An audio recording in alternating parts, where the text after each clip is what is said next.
அதே சமயத்தில் நீங்கள் மௌனமாக இருந்ததுக்காக அன்றைக்கு நன்றி சொல்கிறோம்.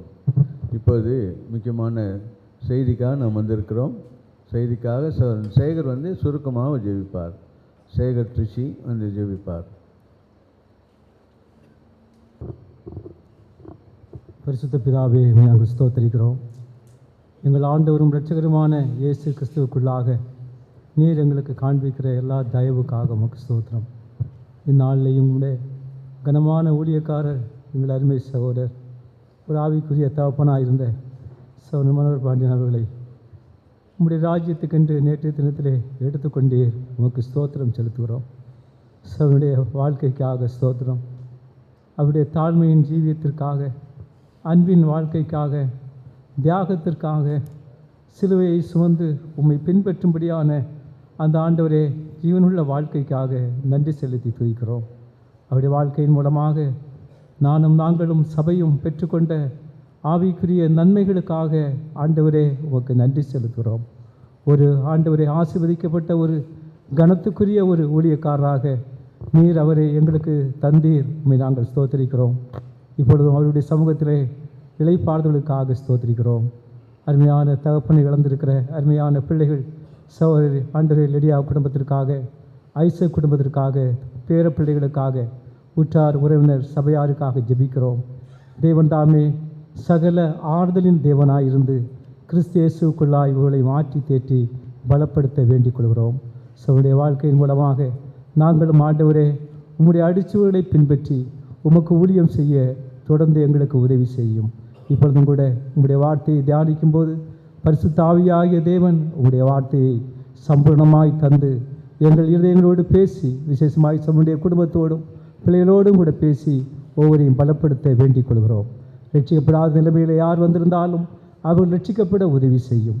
வரப்போகிற அந்த மகிமையின் நம்பிக்கையோடு நாங்கள் காணப்பட கிருபை தாரும். இயேசு கிறிஸ்துவின் நாமத்தில் ஸ்தோத்தரித்து தாழ்மையோடு ஜெபிக்கிறோம் பரலோக பிதாவே, ஆமென்.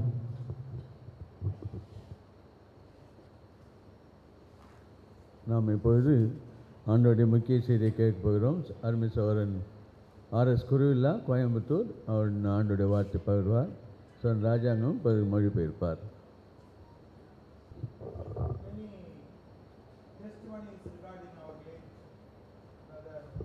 பாண்டியன்.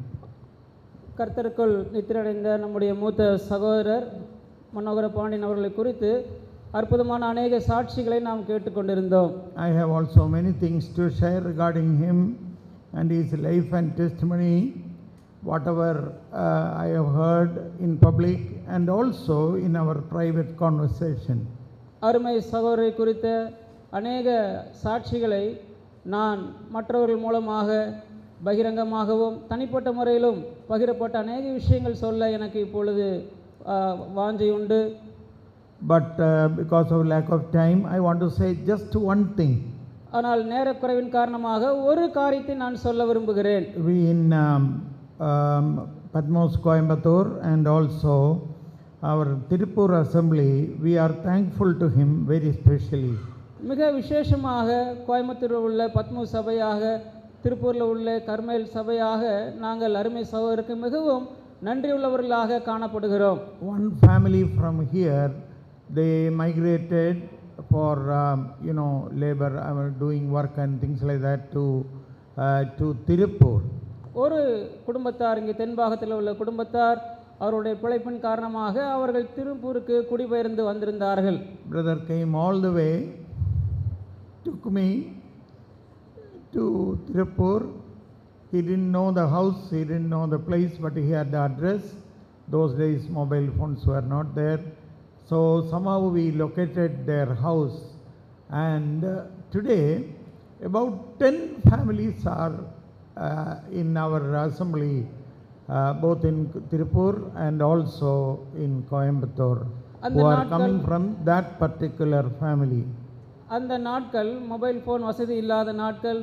அந்த குடும்பத்தார் திருப்பூரில் இருந்த விலாசம் மாத்திரம் அருமை சகோதரருக்கு தெரிந்திருந்தது. அதை வைத்துக்கொண்டு அருமை சகோதரர் அவர்கள் இங்கிருந்து இந்த ஒரு குடும்பத்தை அறிமுகம் செய்வதற்காக அவர்கள் பிரயாணம் பண்ணி அங்கே வந்து என்னை கூட்டி சென்று அந்த குடும்பத்தாரை சபைக்கு அறிமுகம் செய்து வைத்து இன்றைக்கு கர்த்தருடைய பெரிதான கிருபையினாலே இவருடைய ஊழியத்தினாலே அந்த குடும்பத்திலிருந்து 10 குடும்பத்தார் கர்த்தரை ஆராதித்து வருகிறார்கள். At that time we had only one contact in Tirupur. அந்த சமயத்தில் திருப்பூர் ஊழியம் சம்பந்தமாக ஒரே ஒரு குடும்பத்தார் மாத்திரமே எங்களுக்கு தொடர்பில் இருந்தார்கள். But because of this family and all the connected families, many families started coming to church.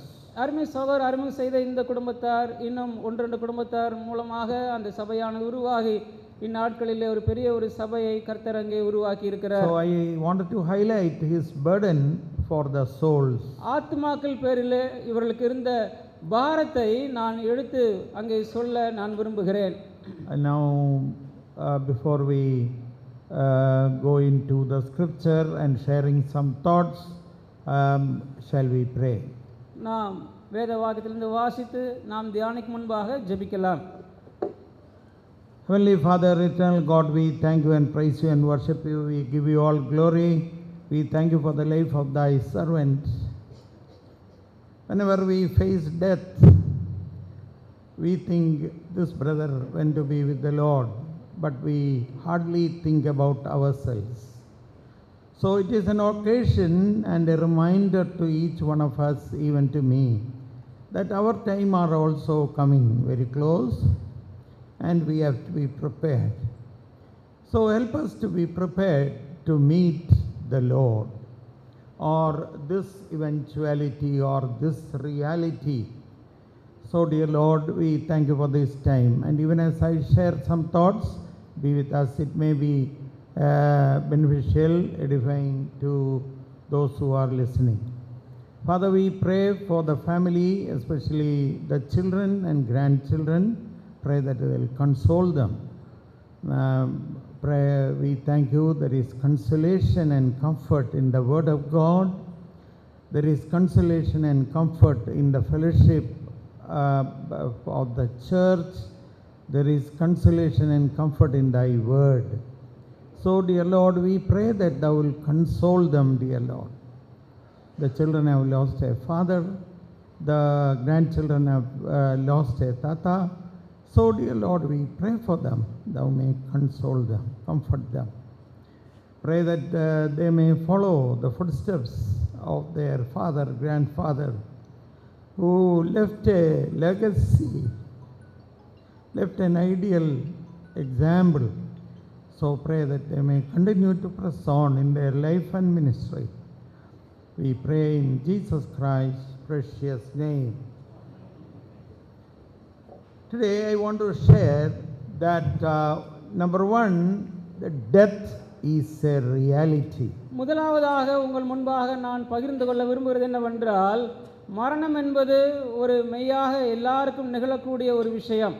Secondly, what I wanted to share, that resurrection is a reality. இரண்டாவதாக நான் பகிர்ந்து கொள்ள விரும்புவது, மரித்தோரிலிருந்து உயிரோடு எழுந்திருப்பதும் உண்மையாக நடக்க இருக்கிற ஒரு நிகழ்வே. Thirdly, what I wanted to share was, the reward is also a reality. மூன்றாவதாக நான் பகிர்ந்து கொள்ள விரும்புவது, கர்த்தர் அருள இருக்கிற வெகுமதிகளும் அது உண்மையாக நடைபெற இருக்கிற ஒரு விஷயமே.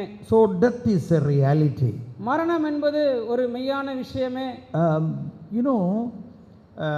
The Lord has given us a body.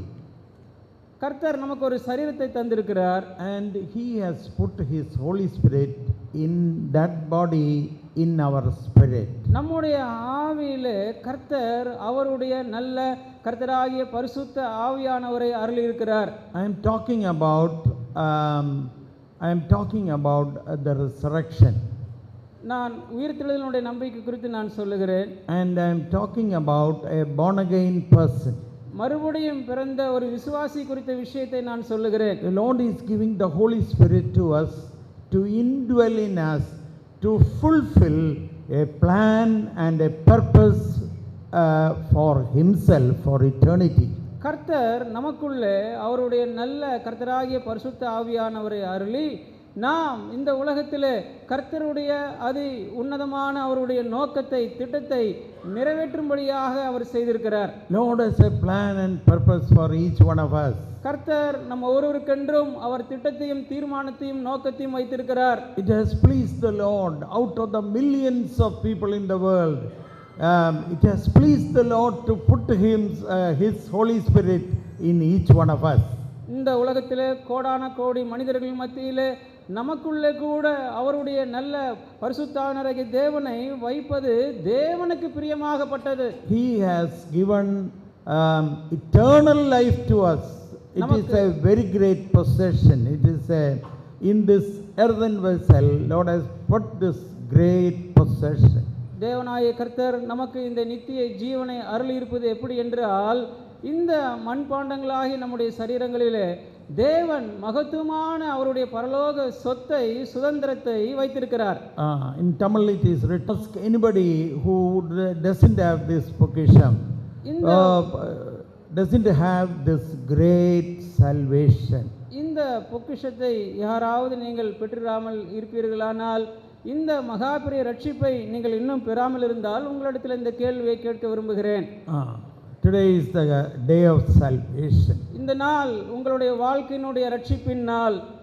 Even in this moment, wherever you are sitting, you humble yourself. இந்த நாளில கூட நீங்கள் எங்கே இருந்தாலும் உங்களை உள்ளத்திலே தாழ்த்தும்படியாக கேட்டுக்கொள்கிறோம். And you ask the Lord, Lord, come into my life. கர்த்தரிடத்திலே, கர்த்தாவே என்னுடைய வாழ்க்கைக்குள்ள வாருங்க ஆண்டவரே என்று நீங்கள் அவரை அழையுங்கள். And accept Jesus Christ as Savior and Lord of your life. கர்த்தராகிய இயேசு கிறிஸ்துவானவரை இரட்சகராக உங்களுடைய வாழ்க்கையினுடைய கர்த்தராக அவரை ஏற்றுக்கொள்ளுங்கள். Today is the day of salvation. இந்த நாள் உங்களுடைய வாழ்க்கையில ரட்சிப்பின் நாள். Brother Manohara Pandian, he accepted the Lord and that made all the difference in his life. அருமை தாசர் மனோகர பாண்டியன் அவர்கள் அநேக காலங்களுக்கு முன்பாக கர்த்தராகிய இயேசு கிறிஸ்துவானவரை இரட்சகராக ஏற்றுக்கொண்டார்கள். அந்த ஒரு அனுபவம் அவருடைய வாழ்க்கையிலே மாபெரிதான மாற்றத்தை கொண்டு வந்தது. And he had a close walk with the Lord, as we heard in these testimonies. இந்த சாட்சிகளில் நாம் கேட்ட வண்ணமாக கர்த்தராகிய தேவனோடு ஒரு நெருங்கிய ஒரு நடக்கை உள்ளவர்களாக அவர்கள் காணப்பட்டார்கள். So let his life may be a challenge to each one of us, not only to the family members but to the church members, especially the young brothers and young sisters. அருமை தாசருடைய இந்த வாழ்க்கையானது அவருடைய குடும்பத்தார்களுக்கு மாத்திரமல்ல, நம் எல்லாருக்கும் சபையில் உள்ளவர்களுக்கும் விசேஷமாக இந்நாளில் உள்ள இளைய தலைமுறையினருக்கும் ஒரு முன்னுதாரணமாய் சவாலாய் அது காணப்படுவதாக. Am I born again? மறுபடியும் நீங்கள் பிறக்க வேண்டும். The question we have to ask is, am I born again? நாம் நமக்குள்ளே கேட்டுக்கொள்ள வேண்டிய கேள்வி, நான் உண்மையாகவே மறுபடியும் பிறந்தேனா, ரட்சிக்கப்பட்டேனா? And if I am not born again, what I have to do? நான் மறுபடியும் பிறக்கவில்லை என்றால் நான் என்னதான் செய்ய வேண்டும்? You know what to do. நீங்கள் என்ன செய்ய வேண்டும் தெரியுமா? You will have to confess your sins. உங்களுடைய பாவங்களை நீங்கள் அறிக்கை செய்ய வேண்டும். And accept Lord Jesus Christ into your heart. கர்த்தராகிய இயேசு கிறிஸ்துவானவரை உங்களுடைய இருதயத்திலே நீங்கள் ஏற்றுக்கொள்ள வேண்டும். If you are not born again, you do that right now or today. Today is the day of salvation. நீங்கள் இதுவரைக்கும் அந்த ஒரு காரியத்தை செய்யாமல் இருந்திருந்தால் நீங்கள் இன்றைக்கு இந்த நேரத்தில் நீங்கள் அதை செய்யும்படியாக கேட்டுக்கொள்கிறோம். இந்த நாள் உங்களுடைய வாழ்க்கையினுடைய ரட்சிப்பின் நாள். And once so death is a reality. மரணம் என்பது மெய்யாக எல்லாருக்கும் சம்பவிக்கக்கூடிய ஒரு மெய்யான நிகழ்வு. The life will depart from our body. நம்முடைய சரீரத்திலிருந்து இந்த உயிரானது பிரிகிறது. And when the life departs, then the soul separates from the body. உயிர் பிரியும் பொழுது சரீரத்திலிருந்து ஆத்மா பிரிந்து செல்லுகிறது. So it may be due to an accident, it may be due to sickness. The life is not able to remain in the body, and that is what we call death.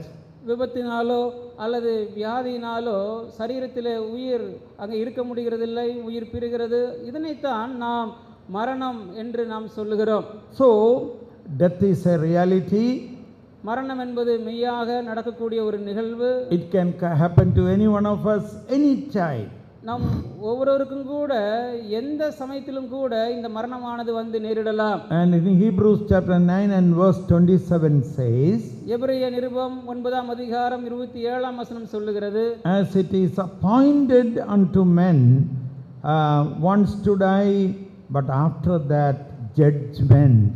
ஒரே தரம் மரிப்பதும் பின்பு நியாய தீர்ப்படைவதும் மனுஷருக்கு நியமிக்கப்பட்டிருக்கிறது. So death is a reality and judgment is a reality. மரணம் மெய்யாக எல்லாருக்கும் நிகழக்கூடிய ஒரு காரியமே, அதோடு கூட அதற்கு பிற்பாடு நியாய தீர்ப்பும் எல்லோருக்கும் அங்கே இருக்கிற ஒரு காரியம்தான். There is judgment for the unbelievers. அவிசுவாசிகளுக்கு என்று ஒரு நியாய தீர்ப்பு உண்டு. Whether you are born again or not. நீங்கள் மறுபடியும் பிறந்தீர்களா இல்லையா? Is your name written in the book of life? உங்களுடைய பெயர் அங்கே ஜீவ புத்தகத்தில் எழுதப்பட்டிருக்கிறதா இல்லையா? If your name is not written in the book of life, ஜீவ புத்தகத்தில் உங்களுடைய பெயர் எழுதப்பட்டிருக்கவில்லை என்றால், when we live in this world, we will be put into the lake of fire. This is what the Bible says. இந்த உலகத்தை விட்டு கடந்து செல்லும் பொழுது நாம் நம்முடைய பெயர்கள் ஆட்டுக்குட்டியான ஒரு ஜீவ புத்தகத்தில் இல்லை என்றால் அந்த அக்னி கடலிலே நரகத்திலே தள்ளப்படுவோம். இதைத்தான் வேதம் சொல்லுகிறது. In Daniel chapter 12 and verse 2 and 3 says like this. தானியேல் தீர்க்கதரிசன புத்தகத்திலே 12ஆம் அதிகாரத்திலே முதல் 3 வசனங்களிலே இவ்விதமாக சொல்லப்பட்டிருக்கிறது. Verse 2. இரண்டாவது வசனம், Many of them that sleep in the dust of the earth shall awake, some to everlasting life and some to shame and everlasting contempt. தானியேல் 12ஆம் அதிகாரம் 2ஆம் வசனம். You can read verse 1 also. முதல் 2 வசனங்களை நாம் வாசிக்கலாம். உன் ஜனத்தின் புத்திரருக்காக நிற்கிற பெரிய அதிபதியாகிய மிகாவேல் அக்காலத்தில் எழும்புவான். யாதொரு ஜாதியாரும் தோன்றினது முதல் அக்காலம் மட்டும் உண்டாயிராத ஆபத்து காலம் வரும். அக்காலத்தில் புஸ்தகத்தில் எழுதியிருக்கிறவர்களாக காணப்படுகிற உன் ஜனங்கள் அனைவரும் விடுவிக்கப்படுவார்கள். பூமியின் தூளிலே நித்திரை பண்ணுகிறவர்களாகிய அநேகரில் சிலர் நித்திய ஜீவனுக்கும் சிலர் நித்திய நிந்தைக்கும் இகழ்ச்சிக்கும் விழித்து எழுந்திருப்பார்கள். This is what is written in the word of God. கர்த்தருடைய வார்த்தையிலே இந்த சத்தியங்கள் தான் எழுதப்பட்டிருக்கிறது. Daniel had this understanding. தானியேலுக்கு இந்த ஒரு புரிந்துணர்வு அவர் கொண்டிருந்தார். Once you die, நீங்கள் ஒரு தரம் இந்த உலகத்தில் மரிக்கும்போது, this body will be buried and it will turn into mud.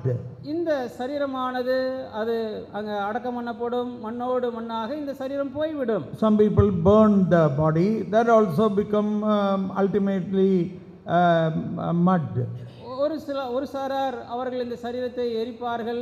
அப்படி அவர்கள் செய்து அந்த சாம்பலும் மண்ணோடு மண்ணாக சென்றுவிடும். But the soul has 2 places to go. ஆனால் அந்த ஆத்மாவிற்கு செல்ல 2 இடங்கள் மாத்திரம் உண்டு. One is everlasting life. ஒன்று நித்திய ஜீவனுக்கென்று அது செல்லும். And the other is everlasting contempt. மற்றொரு இடம் என்னவென்றால் அது நித்திய ஆக்கினைக்கு தண்டனைக்கு நேராக அது செல்லும். If you are born again, you will be going into everlasting life. நீங்கள் ரட்சிக்கப்பட்டிருந்தால், மறுபடியும் பிறந்திருந்தால் நித்திய ஜீவனுக்கு என்று நீங்கள் செல்வீர்கள். Everlasting life is not just everlasting, but it is more than die. நித்திய ஜீவன் என்றால் அது என்றென்றைக்கும் இருக்கக்கூடிய வாழ்வு மாத்திரமல்ல, அதை காட்டிலும் மேலான அனுபவங்கள் அந்த நித்திய ஜீவனிலே உண்டு. There is a quality of life. அந்த நித்திய ஜீவன் என்கிற வாழ்க்கையிலே ஒரு உன்னத தரமுள்ள வாழ்க்கை உண்டு. That life will start in this world. அப்படிப்பட்ட அந்த தரமுள்ள வாழ்வானது இந்த உலகத்திலேயே கர்த்தரை ஏற்றுக்கொள்ளும் போது நமக்கு கிடைக்கிறது. It can be called abundant life. இந்த ஒரு ஜீவன் வாழ்வு பரிபூர்ணமான ஜீவன் என்று சொல்லப்படுகிறது. Or blessed life. அல்லது ஒரு பாக்கியமான ஜீவன் என்று சொல்லப்படுகிறது. There are Timothy and all that who are not born again. They will say, if you ask kaisa hai life, kaisa hai, then they will say chalta hai, aisa hi we are existing. That is what many of the people say. They say we are just existing. They are not enjoying a quality of life, an abundant life, a blessed life, a life of meaning and purpose. இந்த உலகத்தில் கூட ரட்சிக்கப்படாத ஒரு சில நண்பர்களை கேட்டால் உங்கள் வாழ்க்கை எப்படி இருக்குது, நீங்கள் எப்படி இருக்கீங்கன்னு கேட்டால் எப்படியோ இருக்கிறேன், என்னுடைய வாழ்க்கை எப்படியோ போய் கொண்டிருக்கிறது என்று சொல்லுவார்கள். அதாவது இந்த உலகத்தில் பேருக்கு உயிரோடு இருக்கிறதாக அவர்கள் ஒரு சிலர் காணப்படுகிறார்கள். ஆனால் கர்த்தரை ஏற்றுக்கொண்ட வாழ்க்கையானது அது ஒரு பரிபூர்ணமான, ஒரு அர்த்தமுள்ள, ஒரு மெய்யான, ஒரு நம்பிக்கையுள்ள வாழ்வாக அது இருக்கிறது. Oh, it is a abundant life. It is full of joy and peace and happiness. கர்த்தரை ஏற்றுக்கொண்ட வாழ்க்கையானது அது பரிபூர்ணமான ஒரு வாழ்க்கை, சந்தோஷமும் சமாதானமும் மன நிறைவும் நிறைந்திருக்கிற ஒரு வாழ்க்கை. A life with purpose. நோக்கமுள்ள ஒரு வாழ்க்கையாக அது காணப்படும். We are living for something, we are living for somebody. நாம் இந்த உலகத்தில் ஒரு சில நோக்கங்களுக்காக, ஒருவருக்காக நாம் அங்கே வாழ்கிறோம். We are living for the Lord. நாம் கர்த்தருக்காக நாம் வாழ்கிறோம். We have something called hope of an eternal life, everlasting life with God. தேவனாகிய கர்த்தரோடு கூட நித்திய காலம் என்றென்றைக்கும் வாழுவோம் என்கிற ஒரு நம்பிக்கையோடு கூட நாம் இந்த உலகத்தில் வாழ்கிறோம். If you don't have that life, ஒருவேளை உங்களுக்கு இந்த ஒரு வாழ்க்கை இதுவரை இல்லை என்றால், then you will get only shame and everlasting contempt. நீங்கள் அப்படிப்பட்ட ஒரு வாழ்க்கை நம்பிக்கை இல்லாமல் இருந்தால் முடிவில் உங்களுக்கு ஒரு வெட்கத்துக்குரிய, இகழ்ச்சிக்குரிய நித்திய தண்டனை என்கிற ஒரு முடிவுதான் பின்னாலே உள்ள காலங்களிலே கிடைக்கும். Verse 3, மூன்றாவது வசனம், they that be wise shall shine as the brightness of the firmament. ஞானவான்கள் ஆகாய மண்டலத்தின் ஒளியை போல அவர்கள் பிரகாசிப்பார்கள். We have to be wise unto salvation. There is a phrase in 2 Timothy chapter 3 where it says wise unto salvation. 2 தீமோத்தேயு 3ஆம் அதிகாரத்தில் ஒரு அற்புதமான வார்த்தை பதம் வருகிறது. அங்கே என்ன சொல்லப்பட்டிருக்கிறது என்றால், நமக்கு ரட்சிப்புக்கேற்ற ஞானம் இருக்க வேண்டும். That is a ஞானம், a wisdom which gives you a desire for a different life, a desire for salvation, desire for forgiveness of sin. ஒரு அர்த்தமுள்ள வாழ்க்கை வாழ வேண்டும் என்கிற ஒரு ஆசை, ரட்சிப்புக்காக அங்கே பாவமன்னிப்பை பெற்றுக்கொண்ட ஒரு வாழ்க்கை வாழ வேண்டும் என்கிற ஒரு ஆசை இருக்க வேண்டும். அதைத்தான் அங்கே ரட்சிப்புக்கேற்ற ஞானம் என்று நாம் சொல்லுகிறோம். Oh, they shall shine as the brightness of the firmament. அப்படிப்பட்ட ஞானவான்கள் ஆகாய மண்டலத்தின் ஒளியை போல பிரகாசிப்பார்கள். They are the born again people. அவர்கள் மறுபடியும் பிறந்தவர்கள். They seek salvation and they get the wise unto salvation. அவர்கள் ரட்சிப்பு கேட்ட ஞானம் உடையவர்கள். Now they that turn many to righteousness, அநேகரை நீதிக்குட்படுத்துகிறவர்கள். who are they? அவர்கள் யார்? They are who serve the Lord. அவர்கள் கர்த்தருக்கு ஊழியம் செய்கிறவர்கள். Our dear brother Manohara Pandian falls into that category. நம்முடைய அருமை தாசர் மனோகர பாண்டியன் அவர்கள் இப்படிப்பட்ட இந்த கூட்டத்தார்களிலே ஒருவராக காணப்படுகிறார்கள். Turn others to righteousness, turn others to holiness, turn others to God, work towards making them more and more like Jesus Christ. மற்ற அநேகரை நீதிக்குள்ளாக, பரிசுத்தத்துக்குள்ளாக, கர்த்தருக்குள்ளாக, கர்த்தராகிய இயேசு கிறிஸ்துவானவரை போல அவருடைய சாயலில் வரும்படியாக, மாறுதல் அடையும்படியாக அநேகரை நடத்தின தேவதாசர் இவர்கள். What we God servants do or elders do, கர்த்தருடைய ஊழியக்காரர்களாக, பொறுப்பில் உள்ள மூப்பர்களாக நாம் செய்யக்கூடிய காரியம் தான் என்ன? maybe we visit some people, நாம் போய் ஒரு சிலரை நாம் சந்திக்க கூடும். maybe we pray for some people, ஒருவேளை அவர்கள் ஒரு சிலருக்காக நாம் ஜெபிக்க கூடும். where maybe we go and share God's word. நாம் ஒருவேளை சென்று கர்த்தருடைய வார்த்தையை பகிரக்கூடும். But what we are doing really? ஆனால் மெய்யாக அப்படி செய்யும் பொழுது அதில் நாம் என்னதான் செய்கிறோம்? Or what should we do? What should we be doing? நாம் நிச்சயமாக என்னதான் செய்து கொண்டிருக்க வேண்டும்? We should turn many to righteousness. அநேகம் பேரை நீதிக்குள்ளாக வழிநடத்த வேண்டும். So even those of us who serve the Lord, we have to ask a question: are we leading others to righteousness? இங்கே கூடி வந்திருக்கிறவர்களிலே கர்த்தருடைய பணியில் இருக்கிற நாம் கூட நமக்குள்ள கேட்டுக்கொள்ள வேண்டிய கேள்வி என்னவென்றால், நாம் அநேகரை நீதிக்குள்ளாக வழி நடத்துகிறோமா? The Lord Jesus Christ has many names. One name is He is righteousness. கர்த்தராகிய இயேசு கிறிஸ்துவானவருக்கு அநேக பெயர்கள் உண்டு. அதில் ஒரு பெயர் அவர் நீதியின் சூரியனானவர். So those who turn many to the Lord Jesus Christ, அநேகரை கர்த்தராகிய இயேசு கிறிஸ்துவுக்குள் வழி நடத்துகிறவர்கள், they will shine as stars forever and ever. அப்படிப்பட்டவர்கள் நட்சத்திரங்களைப் போல என்றென்றைக்கும் உள்ள சதா காலங்களிலும் பிரகாசிப்பார்கள். They will be like stars. அவர்கள் நட்சத்திரங்களைப் போல பிரகாசிப்பார்கள். You know, when Daniel was writing this verse, தானியேல் இந்த வசனங்களை அவர் அங்கு எழுதினார். எழுதுகிற நேரத்தில், எழுதுகிற சமயத்தில், you know, the science is not developed. அந்த காலத்திலே விஞ்ஞானம் அந்த அளவுக்கு முன்னேற்றம் பெறாத காலம் அது. There are many stories we can say about it. நாம் இதை குறித்த அநேக கதைகளை இங்கு சொல்ல முடியும். There are many people a few hundred years ago, before the telescope was invented. Telescope means you are able to see a long distance. ஒரு தொலைதூரத்திலிருந்து பார்க்கக்கூடிய அந்த தொலை நுண்ணோக்கி எல்லாம் வருவதற்கு முன்பாக, பல காலங்களுக்கு முன்பாக, one man said, "Oh, Bible says you cannot count the stars." ஒரு மனிதன் சொன்ன காரியம், வேதம் சொல்லுகிறது நட்சத்திரங்களை எல்லாம் எண்ண முடியாது என்று சொல்லுகிறது. Because God gave a promise to Abraham that your children will be like the stars of the sky. ஏனென்றால் தேவனாகிய கர்த்தர் ஆபிரகாமுக்கு வாக்கு கொடுத்து, உன்னுடைய சந்ததியார் வானத்தினுடைய நட்சத்திரங்களைப் போல அவர்கள் எண்ணிக்கைக்கு அடங்காதவர்களாக இருப்பார்கள்.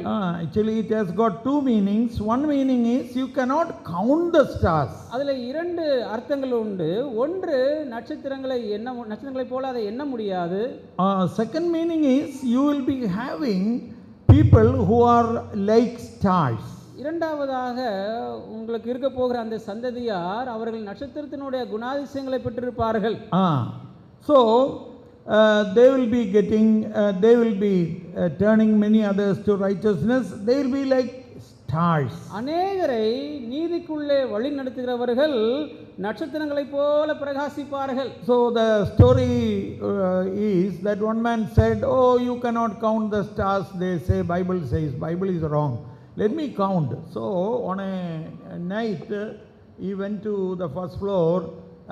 Then he started counting from one side.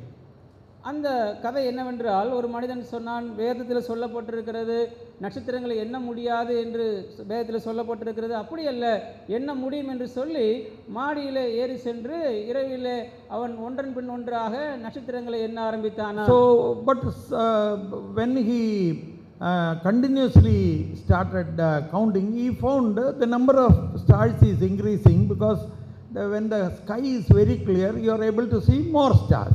வானம் மிக தெளிவாக இருக்கும் பொழுது அநேக நட்சத்திரங்கள் காணப்படுவதனால இன்னும் அவன் என்ன அநேக நட்சத்திரங்கள் வரும் பொழுது அந்த மனிதனால் எண்ண முடியவில்லை. So still he said Bible is wrong, we can count. அப்படி இருந்தும் அந்த மனிதன் வேதம் பொய்யாய் இருக்கிறது, நாம் எண்ண முடியும் என்று அவன் சொல்லிக் கொண்டிருந்தான். So he was telling, I can count the stars, and he started counting. ஆகினாலே நான் அந்த நட்சத்திரங்களை எண்ண முடியும் என்று சொல்லி அவன் அங்கே எண்ண ஆரம்பித்தான். But then one day one man invented a very crude telescope.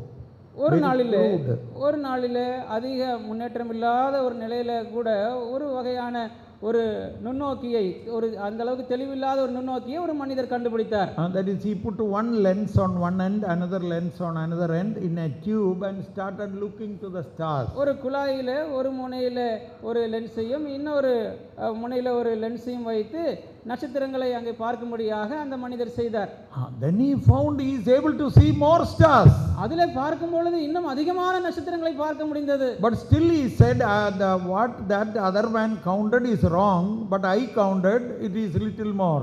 அந்த மனிதன் சொன்னான், மற்ற முந்தின மனுஷன் எண்ணினது தவறாக போய்விட்டது, நான் இன்னும் கூடுதலான நட்சத்திரங்களை காண்கிறேனே என்று சொன்னான். Then somebody else has invented more powerful telescopes. அதற்கு பிற்பாடு இன்னும் ஒரு சிலர் இன்னும் வலிமை வாய்ந்த தொலைநோக்கி கருவிகளை Then they கண்டுபிடித்தார்கள். found more and stars. Now we know there are billions and millions of stars. In fact, galaxies. பிற்பாடு அநேக ஆயிரங்கள் லட்சங்கள் கோடிகள் அங்கே நட்சத்திரங்கள் அங்கே காணப்பட்டது. பிற்பாடு தொலைநோக்கி கருவியெல்லாம் கண்டுபிடிக்கப்பட்ட பிற்பாடு நாம் அறியக்கூடிய காரியம் என்னவென்றால் அநேக நட்சத்திர கூட்டங்கள் என்று சொல்லக்கூடிய அந்த கேலக்சிஸ் எல்லாம் அந்த வான மண்டலங்களிலே இருக்கிறது. That is our God. நம்முடைய தேவனாய கர்த்தர் அப்படி Now they மகத்துவமானவர். have found out the position of earth இப்பொழுது in the whole universe. அந்த அண்ட வெளியில் அண்ட சராசரத்திலே இந்த பூமி எந்த ஒரு இடத்திலே அது நிறுத்தப்பட்டிருக்கிறது என்பதை அவர்கள் கண்டறிந்திருக்கிறார்கள். And they have found that earth has been located in a very safe place. இந்த பூமியானது மிக பத்திரமான ஒரு இடத்திலே அது அங்கே சுழல வைக்கப்பட்டிருக்கிறது. Otherwise some stars or some other heavenly bodies will come and hit the earth and the earth will be finished. அப்படி இல்லாது போனால் அந்த வானமண்டலத்தில் உள்ள ஏதாவது ஒரு சில அந்த வானமண்டலத்தினுடைய அந்த கிரகங்கள் ஏதாவது வந்து மோதி நட்சத்திரங்கள் மோதி இந்த பூமிக்கு சேதம் How carefully God has kept this earth. இந்த பூமியை எவ்வளவு பராமரிப்போடு கர்த்தர் வைத்திருக்கிறார். That is His great love for us. இப்படித்தான் கர்த்தர் நம் மீது ஒரு மகா பெரிய அன்பை அவர் காண்பித்திருக்கிறார். Now coming back to this verse, இந்த வசனத்தை நாம் திரும்ப பார்க்கும்போது they that be wise shall shine as the brightness of the firmament, ஞானவான்கள் ஆகாய மண்டலத்தின் ஒளியை போல பிரகாசிப்பார்கள். and those that turn many to righteousness as the stars forever and ever. அநேகரை நீதிக்கு உட்படுத்துகிறவர்கள் நட்சத்திரங்களைப் போல என்றென்றைக்கும் உள்ள சதா காலங்களிலும் பிரகாசிப்பார்கள். Apostle Paul talks about it. அப்போஸ்தலனாகிய பவுல் இந்த விஷயத்தை குறித்து அவர் பேசி இருக்கிறார். There are celestial bodies and terrestrial bodies. Verse 40. அவர் 1 கொரிந்தியர் 15ஆம் அதிகாரத்தில் இதை குறித்து அவர் விஸ்தாரமாக அவர் பேசியிருக்கிறார். 40ஆம் வசனத்தில் அவர் சொல்லியிருக்கிறார், வானத்துக்குரிய மேனிகளும் உண்டு பூமிக்குரிய மேனிகளும் உண்டு என்று அவர் பேசியிருக்கிறார். Now what is the difference between these two menis? இந்த இரண்டு மேனிகள் வானத்துக்குரிய பூமிக்குரிய மேனிகளுடைய வித்தியாசம் என்ன? Celestial bodies, இந்த வானத்துக்குரிய மேனிகள் என்றால் that continuously emanates energy, whether light or heat or whatever. அந்த வானத்துக்குரிய மேனிகள் வெளிச்சமோ அல்லது உஷ்ணமோ அதனை தொடர்ந்து தன்னிலிருந்து வெளிவிட்டு கொண்டே இருக்கிறது. Endlessly it emanates so much of power, just like sun. எப்படி சூரியன் அது பிரவாகித்து அதனுடைய ஒளியை அதனுடைய வெப்பத்தை கொடுத்து கொண்டிருக்கிறதோ தொடர்ச்சியாக இந்த வானத்துக்குரிய மேனிகள் கொடுத்து கொண்டே இருக்கிறது. Whether it is day or night or rain or sunshine, it goes on giving so much of light. பகலோ இரவோ அல்லது மழையோ அல்லது வெயிலோ எந்த சமயத்திலும் அதனுடைய வல்லமையை அது கொடுத்து கொண்டே இருக்கிறது. But then there are some terrestrial bodies. அதே சமயத்திலே இந்த பூமிக்குரிய மேனிகளும் ஒரு சிலவைகள் உண்டு. Our moon is a terrestrial body. இந்த நிலா அல்லது சந்திரன் என்பது அது பூமிக்குரிய ஒரு மேனிதான். Earth also is a terrestrial body. இந்த பூமி கூட அது பூமிக்குரிய ஒரு மேனிதான். That is, it cannot produce any energy, it cannot emanate energy, it only reflects the energy. இந்த சந்திரன் அல்லது பூமிக்குரிய மேனிகளாயிருந்து தான் தன்னிலிருந்து அந்த வல்லமையை சக்தியை வெளிக்கொடுக்க முடியாது, மாறாக தான் பெற்றுக்கொண்டு அதை பிரதிபலிக்க மாத்திரமே செய்யும். What is my interest or our interest in about all these things? இந்த விஷயங்களை எல்லாம் பார்க்கும் பொழுது இதில் நாம் என்ன சத்தியத்தை நாம் எடுத்துக்கொள்ள நாம் விருப்பமாக இருக்கிறோம்? Because we will be like that. நாம் இப்படிப்பட்ட நட்சத்திரங்களைப் போல பிரகாசிப்போம். That is where the thing comes. If you turn others to righteousness, you will shine as stars in the sky. மற்ற அநேகரை நீதிக்குள்ளாக வழிநடத்துகிறவர்களாக நாம் காணப்படுவோம் என்றால் வான மண்டலங்களில் உள்ள நட்சத்திரங்களைப் போல நாம் பிரகாசிப்போம். So I want to ask you ask a question to yourself. நான் ஒரு கேள்வி கேட்க விரும்புகிறேன். நீங்கள் உங்களுக்கு நீங்களே இந்த கேள்வியை கேட்டுக்கொள்ளுங்கள். Am I a terrestrial body or a celestial body? நான் இந்த பூமிக்குரிய ஒரு மேனியாக தான் இருக்கிறேனா அல்லது நான் வானத்துக்குரிய மேனியாக நான் திகழ்கிறேனா? What type of a star are you? எப்படிப்பட்ட விதமான நட்சத்திரமாக நீங்கள் திகழ்கிறீர்கள்? Are you turning others to righteousness? நீங்கள் மற்றவர்களை நீதிக்குள்ளாக வழி நடத்துகிறீர்களா? Are you sharing the gospel? நீங்கள் சுவிசேஷத்தை மற்றவர்களுக்கு அறிவிக்கிறீர்களா?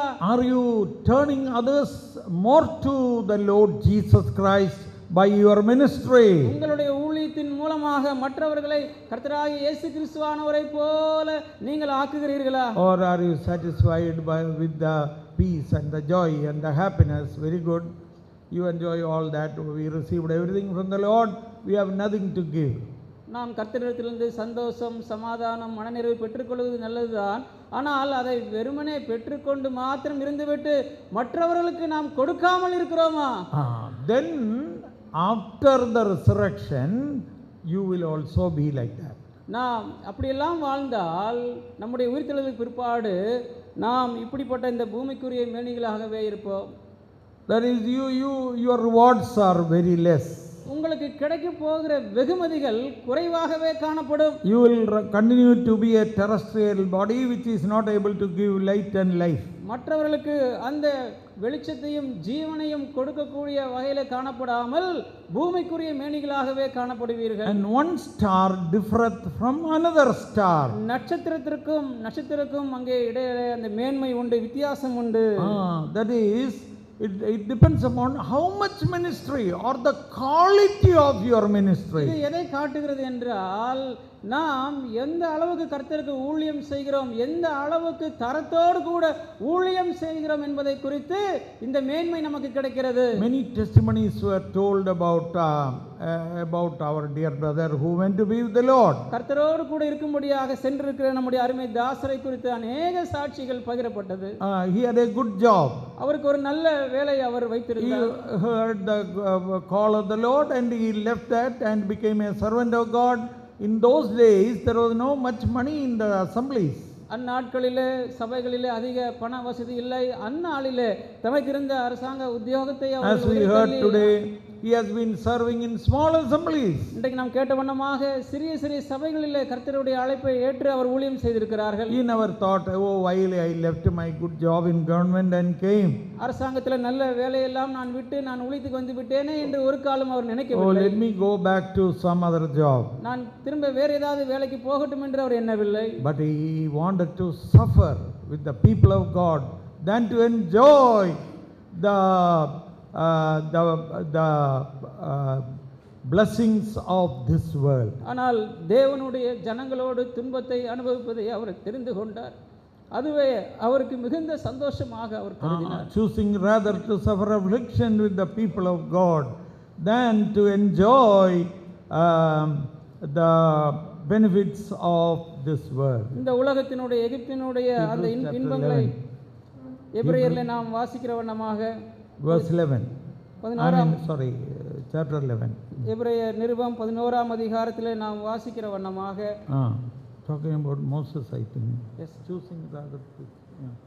எபிரேயர் நிருபம் 11ஆம் அதிகாரம் 25வது வசனம். Yes. அனித்தியமான பாவ சந்தோஷங்களை அனுபவிப்பதை பார்க்கிலும் தேவனுடைய ஜனங்களோட துன்பத்தை அனுபவிப்பதை தெரிந்து கொண்டு இனி வரும் பலன் மேல் நோக்கமாயிருந்து எகிப்தில் உள்ள பொக்கிஷங்களிலும் கிறிஸ்துவின் நிமித்தம் வரும் நிந்தையை அதிக பாக்கியம் என்று எண்ணினார். So that is the testimony of our dear brother. நம்முடைய அருமை தாசருடைய சாட்சி இந்த வசனமாக. And it's the challenge which comes to us today. இன்றைக்கு இந்த சவால் நமக்கு முன்பாக வந்திருக்கிறது. He is going to be a star according to the word of God. கர்த்தருடைய வாக்கின்படியாக அருமை தாசர் அவர்கள் நட்சத்திரத்தை போல அவர்கள் ஜொலிக்க இருக்கிறார்கள். Because he has turned many to righteousness. ஏனென்றால் அநேகரை நீதிக்குள்ளாக இவர்கள் வழிநடத்தி இருக்கிறார்கள். So may God speak to us at this time. இந்த சமயத்திலே கர்த்தர் நம் ஒவ்வொருவரோடும் பேசுவாராக. One more point. இன்னொரு குறிப்பு கூட. That is, death is a reality, resurrection is a reality, and the reward also is a reality. மரணம் என்பது மெய்யாக எல்லாருக்கும் நடக்கக்கூடிய மெய்யான நிகழ்வு. அதே போல மரணத்திற்கு பின்பாக உயிரோடு எழுந்திருப்பதும் மெய்யாக நடக்கக்கூடிய ஒரு காரியமே. அதே போல நமக்கு வெகுமதிகளையும் கர்த்தர் நிச்சயமாக அவர் அருளுகிற தேவனாக இருக்கிறார். So God is not a debtor to any man. எந்த ஒரு மனிதனுக்கும் தேவன் அவர் கடனாளியாக அவர் காணப்படுகிறதில்லை. He will reward us according to our labor. நம்முடைய பிரயாசங்களுக்கு தகுந்த வண்ணமாக கர்த்தர் நமக்கு வெகுமதி அளிப்பார். And we will be, it is a power which God gives to us. கர்த்தர் நமக்கு அருளுகிற ஒரு பாக்கியமாக அது இருக்கிறது. It is a position which God gives to us. கர்த்தர் நமக்கென்று ஒரு ஸ்தானத்தையும் அதிகாரத்தையும் அவர் வரப்போகிற நாளிலே தரப்போகிறார். It is a privilege what God wants to give to us. தேவன் நமக்கென்று அவர் வெகுமதியாக ஒரு சில ஸ்லாக்கியங்களை அருள இருக்கிறார். So if we serve the Lord நாம் faithfully, Lord will reward us. நாம் உண்மையாக கர்த்தருக்கு ஊழியம் செய்தால் கர்த்தர் நிச்சயமாக நமக்கு வெகுமதி அளிப்பார். So may God speak to us. கர்த்தர் தாமே நம்மோடு கூட பேசுவாராக. That shall we look forward for the reward which God wants to give. கர்த்தர் நமக்கு அருள விரும்புகிற அந்த வெகுமதிகளின் மேலே நம்முடைய பார்வை இருப்பதாக. That Lord will reward us according to our works. நம்முடைய கிரியைகளுக்கு தக்கதாக கர்த்தர் நமக்கு வெகுமதி அளிக்க இருக்கிறார். You know, we don't get salvation with our works. நாம் செய்யக்கூடிய கிரியைகள் மூலமாக நாம் ரட்சிப்பை பெறுகிறது இல்லை. Because with our works we can never earn salvation. ஏனென்றால் நம்முடைய கிரியைகள் மூலமாக நாம் ஒரு காலம் ரட்சிப்பை சம்பாதிக்க இயலாது. But once we get the salvation by faith, ஆனால் விசுவாசத்தின் மூலமாக ஒரு தரம் நாம் ரட்சிப்பை ருசித்தோம் என்றால், as the word says, we are created unto good works. நாம் நற்கிரியைகளை செய்கிறதற்கென்று கிறிஸ்து இயேசுவுக்குள்ளாக சிருஷ்டிக்கப்பட்டிருக்கிறோம். So we will be getting the reward for our salvation. நம்முடைய அந்த கிரியைகள் நிமித்தமாக நாம் நிச்சயமாக வெகுமதிகளை கர்த்தரிடத்திலிருந்து பெற்றுக்கொள்வோம். So shall we look into our lives, those of us, and shall we do good works so that we may be rewarded in eternity. நாம் இந்த சமயத்திலே நம்முடைய வாழ்க்கையை நாம் ஆராய்ந்து பார்ப்போம். அது நிமித்தமாக நாம் தொடர்ந்து நம்முடைய வாழ்க்கையிலே நாம் நற்கிரியைகளை செய்கிறவர்களாக இருப்போம். அதன் மூலமாக கர்த்தர் நிச்சயமாக வெகுமதியை அருளுவார். As I told you, there are two types of judgment. One is the unbeliever, whether he should be allowed in eternity or heaven or not. But there is another judgment to believers, that is to decide our reward. இரண்டு விதமான நியாய தீர்ப்புகள் நிச்சயம் உண்டு என்று நாம் பார்த்தோம். அவிசுவாசிகளுக்கு அவர்கள் மரணத்துக்கு பிற்பாடு கர்த்தரோடு இருப்பார்களா இல்லையா என்கிற நியாய தீர்ப்பு. ஆனால் விசுவாசிகளாகிய நமக்கு நாம் செய்த இந்த கிரியைகளின் அடிப்படையில் நமக்கு வெகுமதிகளை கர்த்தர் அருளுகிற ஒரு நியாய தீர்ப்பு உண்டு. So this has made death very insignificant in the sense that there is grand victory. So Apostle Paul in 1 Corinthians chapter 15, he says, "O death, where is thy sting? O grave, where is your victory?" இந்த ஒரு வெகுமதியை பெறுவோம் என்ற நம்பிக்கை இருக்கிறபடினாலே மரணம் என்று சொன்னால் அதற்கு ஒரு முக்கியமே இல்லாமல் அங்கே போய்விடுகிறது. ஆகினால்தான் அப்போஸ்தலனாகிய பவுல் இங்கே எழுதின வண்ணமாக மரணத்தை பார்த்து நாம் விதமாக சொல்ல முடியும், மரணமே உன் கூர் எங்கே, பாதாளமே உன் ஜெயம் எங்கே. So Satan is telling us, one day I will catch you, your life will be no more. So where is your victory? சாத்தான் ஆனவன் ஒருவேளை நம்மை பார்த்து சொல்லலாம், ஒரு நாளிலே நான் உன்னை பிடித்து விடுவேன், நான் உன்னை ஜெயித்து விடுவேன் என்பதாக அவன் சொல்லுவான். So he has kept all the people in the world. Hebrews chapter 2 and verse 14 and 15, you read. எபிரேயர் நிருபத்திலே 2ஆம் அதிகாரம் Gives a very great fear of death. எல்லாரையும் அங்கே சாத்தானவன் அங்கே மரண பிடியிலே அவன் அங்கே வைக்கிறான். மரண பயம் எல்லா மனிதர்களுக்கும் உண்டு என்று நாம் எபிரேயர் 2:14-15 நாம் வாசிக்கிறோம். Satan says, "Hey, I will catch you one day and you will be dead. Then what will you do? You will die." So, you fear. சாத்தான் என்ன சொல்கிறான் என்றால், நான் நிச்சயம் ஒரு நாளிலே நான் உன்னை பிடித்து விடுவேன், உன்னை நான் சாகடிப்பேன் என்று அவன் அங்கே சொல்லுகிறான். ஆகினாலே எல்லாருடைய உள்ளத்திலும் மரண பயம் இருந்து கொண்டிருக்கிறது. Read that verse. எபிரேயர் 2ஆம் அதிகாரம் 14-15 வசனங்கள். ஆதலால் பிள்ளைகள் மாம்சத்தையும் இரத்தத்தையும் உடையவர்களாயிருக்க அவரும் அவர்களைப் போல மாம்சத்தையும் இரத்தத்தையும் உடையவரானார். மரணத்துக்கு அதிகாரியாகிய பிசாசானவனை தமது மரணத்தினாலே அழிக்கும்படிக்கும் ஜீவ காலமெல்லாம் மரண பயத்தினாலே அடிமைத்தனத்திற்கு உள்ளானவர்கள் யாவரையும் விடுதலை பண்ணும்படிக்கும் அப்படியானார். The death of the Lord Jesus Christ on the cross Kalvari சிலுவையிலே கர்த்தராகிய இயேசு கிறிஸ்துவினுடைய மரணமானது delivered us from this fear of death. இந்த மரண பயத்திலிருந்து நம்மை விடுதலையாக்கிற்று. Sometimes believers also have fear of death. சில சமயங்களிலே விசுவாசிகளுக்கு கூட இந்த மரண பயம் உண்டு. What will happen? They have believed, they know that they will get eternal life, they know the word of God is true, they have tasted the Lord, but still there is a fear. அவர்கள் விசுவாசித்திருக்கிறவர்கள் தான் நித்திய ஜீவனுடைய நிச்சயம் அவர்களுக்கு உண்டு. ஆனாலும் கூட மரண பயம் உள்ள விசுவாசிகள் உண்டு. We have to get victory. நாம் ஜெயம் பெற்றாக வேண்டும். Don't give victory to Satan. சாத்தானுக்கு நீங்கள் அந்த ஜெயத்தை கொடுக்க வேண்டாம். Don't give victory to death. மரணத்திற்கு அந்த ஜெயத்தை கொடுக்க வேண்டாம். The sting of the death is sin. மரணத்தின் கூர் அங்கே பாவமாக இருக்கிறது. The strength of sin is law. But thanks be to God which give us victory through our Lord Jesus Christ. மரணத்தின் கூர் பாவம், பாவத்தின் பலன் நியாயப்பிரமாணம். நம்முடைய கர்த்தராகிய இயேசு கிறிஸ்துவினாலே நமக்கு ஜெயம் கொடுக்கிற தேவனுக்கு ஸ்தோத்திரம். God gives victory to us. தேவன் நமக்கு ஜெயம் கொடுக்கிற தேவனாக இருக்கிறார். It is not that he is giving victory like a piece of cake. Come on, take victory. கர்த்தர் ஏதோ ஜெயத்தை ஒரு சின்ன கேக் துண்டை போல வா இதை பெற்றுக்கொள் என்று அப்படி அவர் கொடுக்கிறது இல்லை. When we are in the Lord, we have victory because Lord had victory.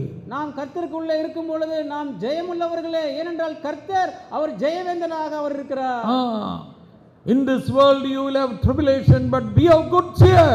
I have overcome the world. இந்த உலகத்திலே உங்களுக்கு உபத்திரம் உண்டு, ஆனாலும் திடன் கொள்ளுங்கள், நான் உலகத்தை ஜெயித்தேன் என்று கர்த்தராகிய இயேசு கிறிஸ்து சொன்னார். And the apostle is talking about a long list of suffering in Romans chapter 8. அப்போஸ்தலனாகிய பவுல் ரோமர் 8ஆம் அதிகாரத்திலே கடைசி ஒரு சில வசனங்களிலே அவர் ஒரு பெரும் பட்டியலான பாடுகளை பற்றி அவர் What can take me away from the love of Christ? ஆனால் கிறிஸ்துவினுடைய அன்பை விட்டு நம்மை பிரிப்பவன் யார் என்று அவர் சொல்லுகிறார். And then he says a big list. அவர் சொல்லுகிறார், அநேக அந்த பாடுகளுடைய பட்டியலை வர்ணிக்கிறார். I read ரோமர் நிருபம் 8ஆம் அதிகாரம் 35, 36, 37, 34ஆம் வசனத்திலிருந்து, ஆக்னைக்குள்ளாக தீர்க்கிறவன் யார்? கிறிஸ்துவே மரித்தவர், அவரே எழுந்தும் இருக்கிறவர், அவரே தேவனுடைய வலது வாரிசத்திலும் இருக்கிறவர், நமக்காக வேண்டுதல் செய்கிறவரும் அவரே. உமது நிமித்தம் எந்நேரமும் கொல்லப்படுகிறோம், அடிக்கப்படும் ஆடுகளைப் போல எண்ணப்படுகிறோம் என்று எழுதியிருக்கிறபடி நேரிட்டாலும் கிறிஸ்துவின் அன்பை விட்டு நம்மை பிரிப்பவன் யார்? கிறிஸ்துவின் அன்பை விட்டு what shall separate me from the love of Christ?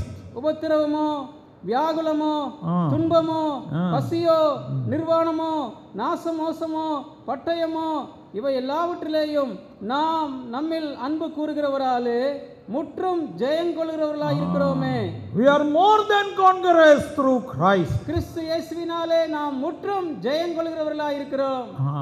So Apostle Paul here in this verse he says that we should not be worried about all these problems. ஆகினால இந்த கஷ்டங்கள் துன்பங்களை குறித்தெல்லாம் நாம் கவலைப்பட வேண்டியதில்லை என்று அப்போஸ்தலர் இங்கே சொல்லுகிறார். So verse 58, 58ஆம் வசனத்திலே, therefore my beloved brethren, 1 கொரிந்தியர் 15ஆம் அதிகாரம் 58ல் அவர் சொல்லுகிறார், therefore my beloved brethren, be steadfast, unmovable, always abounding in the work of the Lord, for as much as you know that your labor is not in vain in the Lord.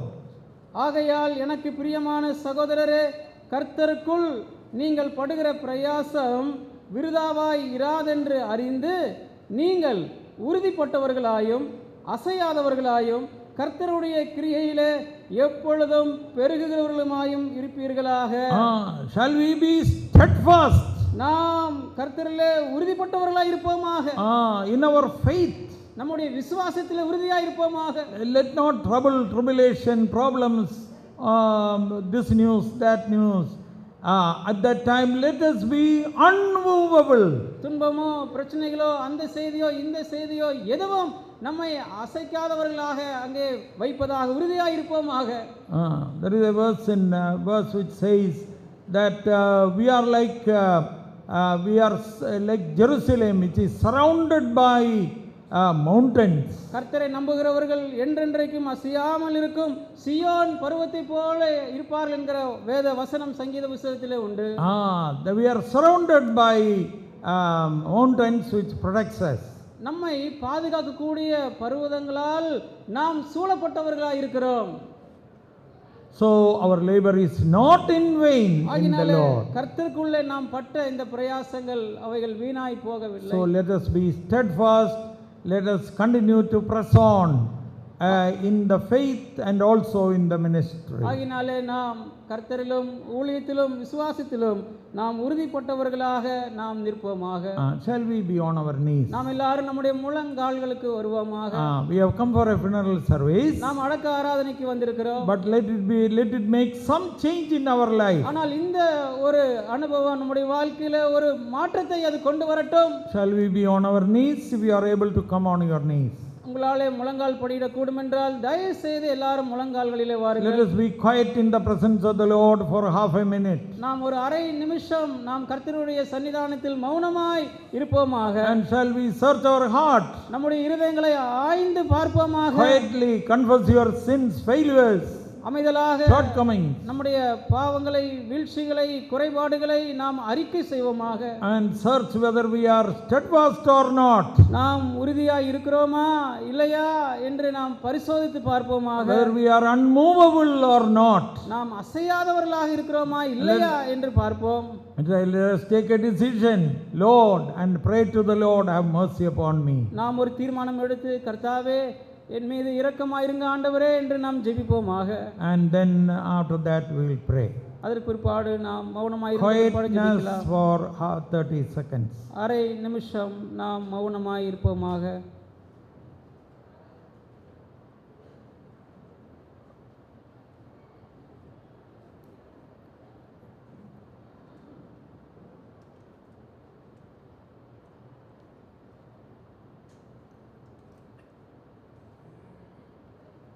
எங்களை நேசிக்க அறிவும் பிதாவே, அருமையான இந்த நேரத்துக்காக ஸ்தோத்திரம். கொடுக்கப்பட்ட ஆலோசனைகளுக்காக ஸ்தோத்திரம், கொடுக்கப்பட்ட வசனங்களுக்காக ஸ்தோத்திரம். கர்த்தாவே தெய்வமே, அருமையான சோதரனுடைய ஃபினரல் சர்வீஸில் கர்த்தாவே எங்களுடைய வாழ்க்கையிலே கர்த்தாவே அருமையான சோதரன் வாழ்க்கையிலும் எல்லாம் மറ്റുள்ளவரை நீதிக்கு நடத்தினோம். கர்த்தாவே சோதரன் ரிவார்டு உண்டு, அது மாற்ற முடியாது, அதை கூட்ட முடியாது, குறைக்க முடியாது. கர்த்தாவே சோதரன் செய்ததுக்கு எல்லாம் பலன் ஒரு கலசம் தண்ணீருக்கு கொடுத்தா கூட ஆண்டோட நாமத்தில் கொடுத்தாலே அவருக்கு ரிவார்டு கிடைக்கும்னு சொல்லியிருக்கு. கர்த்தாவே how much more for a person who lived for the Lord all his life, who obeyed, who suffered, who has been steadfast all his life. Lord, we thank you. We thank you, dear Lord. Lord, enable us to search our lives and commit and commend our life, dear Lord. Lord, have mercy upon us. We pray in Jesus Christ's precious name. Yes. இப்படித்தான் கர்த்தர் நம் மீது ஒரு மகா பெரிய அன்பை அவர் காண்பித்திருக்கிறார். Now coming back to this verse, இந்த வசனத்தை நாம் திரும்ப பார்க்கும்போது, they that be wise shall shine as the brightness of the firmament. ஞானவான்கள் ஆகாய மண்டலத்தின் ஒளியை போல பிரகாசிப்பார்கள். And those that turn many to righteousness as the stars forever and ever. அநேகரை நீதிக்கு உட்படுத்துகிறவர்கள் நட்சத்திரங்களைப் போல என்றென்றைக்கும் உள்ள சதா காலங்களிலும் பிரகாசிப்பார்கள். Apostle Paul talks about it. அப்போஸ்தலனாகிய பவுல் இந்த விஷயத்தை குறித்து அவர் பேசி இருக்கிறார். There are celestial bodies and terrestrial bodies. Verse 40. அவர் 1 கொரிந்தியர் 15ஆம் அதிகாரத்தில் இதை குறித்து அவர் விஸ்தாரமாக அவர் பேசியிருக்கிறார். 40ஆம் வசனத்தில் அவர் சொல்லியிருக்கிறார், வானத்துக்குரிய மேனிகளும் உண்டு, பூமிக்குரிய மேனிகளும் உண்டு என்று அவர் பேசியிருக்கிறார். Now, what is the difference between these two manis? இந்த 2 மேனிகள், வானத்துக்குரிய பூமிக்குரிய மேனிகளுடைய வித்தியாசம் என்ன? Celestial bodies, இந்த வானத்துக்குரிய மேனிகள் என்றால் that continuously emanates energy, whether light or heat or whatever. அந்த வானத்துக்குரிய மேனிகள் வெளிச்சமோ அல்லது உஷ்ணமோ அதனை தொடர்ந்து தன்னிலிருந்து வெளிவிட்டு கொண்டே இருக்கிறது. Endlessly it emanates so much of power, just like sun. எப்படி சூரியன் அது பிரவாகித்து அதனுடைய ஒளியை அதனுடைய வெப்பத்தை கொடுத்து கொண்டிருக்கிறதோ, தொடர்ச்சியாக இந்த வானத்துக்குரிய மேனிகள் கொடுத்து கொண்டே இருக்கிறது. Whether it is day or night or rain or sunshine, it goes on giving so much of light. பகலோ இரவோ அல்லது மழையோ அல்லது வெயிலோ எந்த சமயத்திலும் அதனுடைய வல்லமையை அது கொடுத்து கொண்டே இருக்கிறது. But then there are some terrestrial bodies. அதே சமயத்திலே இந்த பூமிக்குரிய மேனிகளும் ஒரு சிலவைகள் உண்டு. Our moon is a terrestrial body. இந்த நிலா அல்லது சந்திரன் என்பது அது பூமிக்குரிய ஒரு மேனிதான். Earth also is a terrestrial body. இந்த பூமி கூட அது பூமிக்குரிய ஒரு மேனிதான். That is, it cannot produce any energy, it cannot emanate energy, it only reflects the energy. இந்த சந்திரன் அல்லது பூமிக்குரிய மேனிகளாக இருந்து தன்னிலிருந்து அந்த வல்லமையை சக்தியை வெளி கொடுக்க முடியாது. மாறாக தான் பெற்றுக்கொண்டு அதை பிரதிபலிக்க மாத்திரமே செய்யும். What is my interest or our interest in about all these things? இந்த விஷயங்களை எல்லாம் பார்க்கும் பொழுது இதில் நாம் என்ன சத்தியத்தை நாம் எடுத்துக்கொள்ள நாம் விருப்பமாக இருக்கிறோம்? Because we will be like that. நாம் இப்படிப்பட்ட நட்சத்திரங்களைப் போல பிரகாசிப்போம். That is where the thing comes. If you turn others to righteousness, you will shine as stars in the sky. மற்ற அநேகரை நீதிக்குள்ளாக வழிநடத்துகிறவர்களாக நாம் காணப்படுவோம் என்றால் வான மண்டலங்களில் உள்ள நட்சத்திரங்களைப் போல நாம் பிரகாசிப்போம். So I want to ask you ask a question to yourself. நான் ஒரு கேள்வி கேட்க விரும்புகிறேன். நீங்கள் உங்களுக்கு நீங்களே இந்த கேள்வியை கேட்டுக்கொள்ளுங்கள். Am I a terrestrial body or a celestial body? நான் இந்த பூமிக்குரிய ஒரு மேனியாக தான் இருக்கிறேனா அல்லது நான் வானத்துக்குரிய மேனியாக நான் திகழ்கிறேனா? What type of a star are you? எப்படிப்பட்ட விதமான நட்சத்திரமாக நீங்கள் திகழ்கிறீர்கள்? Are you turning others to righteousness? நீங்கள் மற்றவர்களை நீதிக்குள்ளாக வழி நடத்துகிறீர்களா? Are you sharing the gospel? நீங்கள் சுவிசேஷத்தை மற்றவர்களுக்கு அறிவிக்கிறீர்களா? Are you turning others more to the Lord Jesus Christ by your ministry? உங்களுடைய ஊழியத்தின் மூலமாக மற்றவர்களை கர்த்தராகிய இயேசு கிறிஸ்துவானவரை போல நீங்கள் ஆக்குகிறீர்களா? Or are you satisfied with the peace and the joy and the happiness? Very good. You enjoy all that. We received everything from the Lord. We have nothing to give. நாம் கர்த்தரிடத்திலிருந்து சந்தோஷம், சமாதானம், மனநிறைவு பெற்றுக்கொள்வது நல்லதுதான். ஆனால் அதை வெறுமனே பெற்றுக்கொண்டு மாத்திரம் இருந்துவிட்டு மற்றவர்களுக்கு நாம் கொடுக்காமல் இருக்கிறோமா? Then after the resurrection you will also be like that. நாம் அப்படியெல்லாம் வாழ்ந்தால் நம்முடைய உயிர்த்தெழுதலுக்கு பிற்பாடு நாம் இப்படிப்பட்ட இந்த பூமிக்குரிய மேனிகளாகவே இருப்போம். That is, your rewards are very less.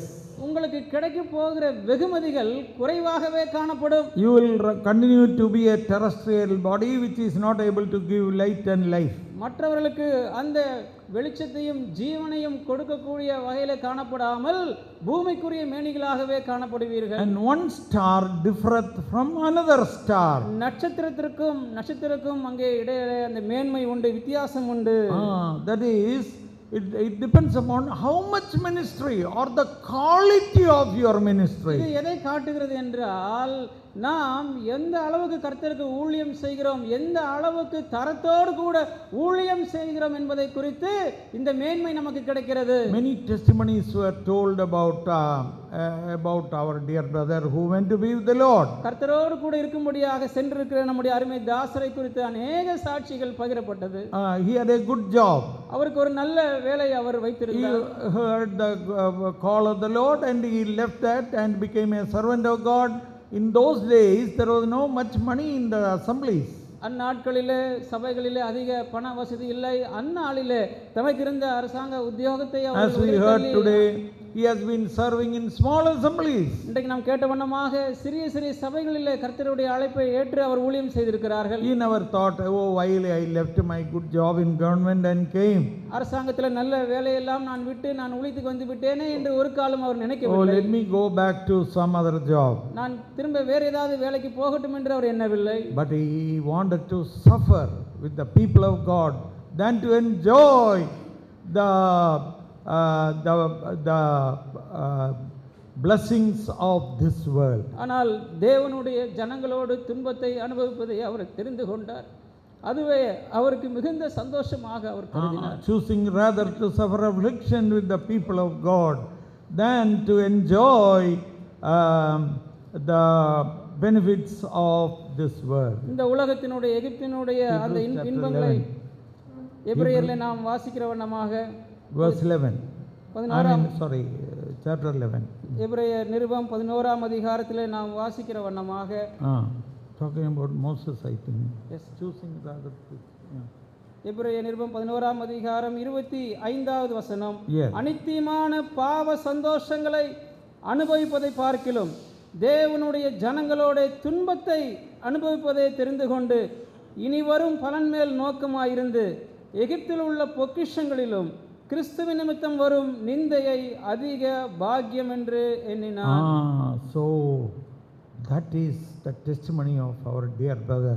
நம்முடைய அருமை தாசருடைய சாட்சி இந்த வசனமாக And it's the challenge which comes to us today. இன்றைக்கு இந்த சவால் நமக்கு முன்பாக வந்திருக்கிறது. He is going to be a star according to the word of God.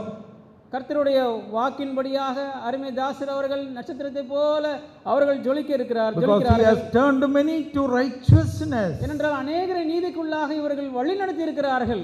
So may God speak to us at this time. இந்த சமயத்தில் கர்த்தர் நம் ஒவ்வொருவரோடும் பேசுவாராக. One more point. இன்னொரு குறிப்பு கூட, That is, death is a reality, resurrection is a reality, and the reward also is a reality. மரணம் என்பது மெய்யாக எல்லாருக்கும் நடக்கக்கூடிய மெய்யான நிகழ்வு. அதே போல மரணத்திற்கு பின்பாக உயிரோடு எழுந்திருப்பதும் மெய்யாக நடக்கக்கூடிய ஒரு காரியமே.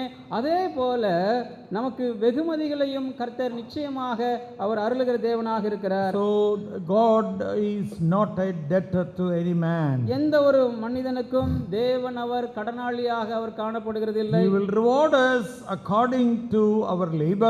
நம்முடைய பிரயாசங்களுக்கு தகுந்த வண்ணமாக கர்த்தர் நமக்கு வெகுமதி அளிப்பார். And we will be, it is a power which God gives to us. கர்த்தர் நமக்கு அருளுகிற ஒரு பாக்கியமாக அது இருக்கிறது. It is a position which God gives to us. கர்த்தர் நமக்கென்று ஒரு ஸ்தானத்தையும் அதிகாரத்தையும் அவர் வரப்போற நாளிலே தரப்போகிறார். It is a privilege what God wants to give to us. தேவன் நமக்கென்று அவர் வெகுமதியாக ஒரு சில ஸ்லாக்கியங்களை அருள இருக்கிறார். So if we serve the Lord faithfully, Lord will reward us. நாம் உண்மையாக கர்த்தருக்கு ஊழியம் செய்தால் கர்த்தர் நிச்சயமாக நமக்கு வெகுமதி அளிப்பார். So may God speak to us. கர்த்தர் தாமே நம்மோடு கூட பேசுவாராக. That shall we look forward for the reward which God wants to give us. கர்த்தர் நமக்கு அருள விரும்புகிற அந்த வெகுமதிகளின் மேலே நம்முடைய பார்வை இருப்பதாக. That Lord will reward us according to our works. நம்முடைய கிரியைகளுக்கு தக்கதாக கர்த்தர் நமக்கு வெகுமதி அளிக்க இருக்கிறார். You know, we don't get salvation with our works. நாம் செய்யக்கூடிய கிரியைகள் மூலமாக நாம் ரட்சிப்பை பெறுகிறது இல்லை.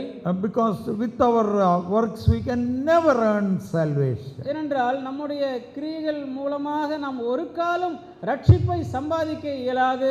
But once we get the salvation by faith, ஆனால் விசுவாசத்தின் மூலமாக ஒரு தரம் நாம் ரட்சிப்பை ருசித்தோம் என்றால், as the word says, we are created unto good works. நாம் நற்கிரியைகளை செய்கிறதற்கென்று கிறிஸ்து இயேசுவுக்குள்ளாக சிருஷ்டிக்கப்பட்டிருக்கிறோம். So we will be getting the reward for our salvation. நம்முடைய அந்த கிரியைகள் நிமித்தமாக நாம் நிச்சயமாக வெகுமதிகளை கர்த்தரிடத்திலிருந்து பெற்றுக்கொள்வோம். So shall we look into our lives those of us, and shall we do good works so that we may be rewarded in eternity. நாம் இந்த சமயத்திலே நம்முடைய வாழ்க்கையை நாம் ஆராய்ந்து பார்ப்போம்.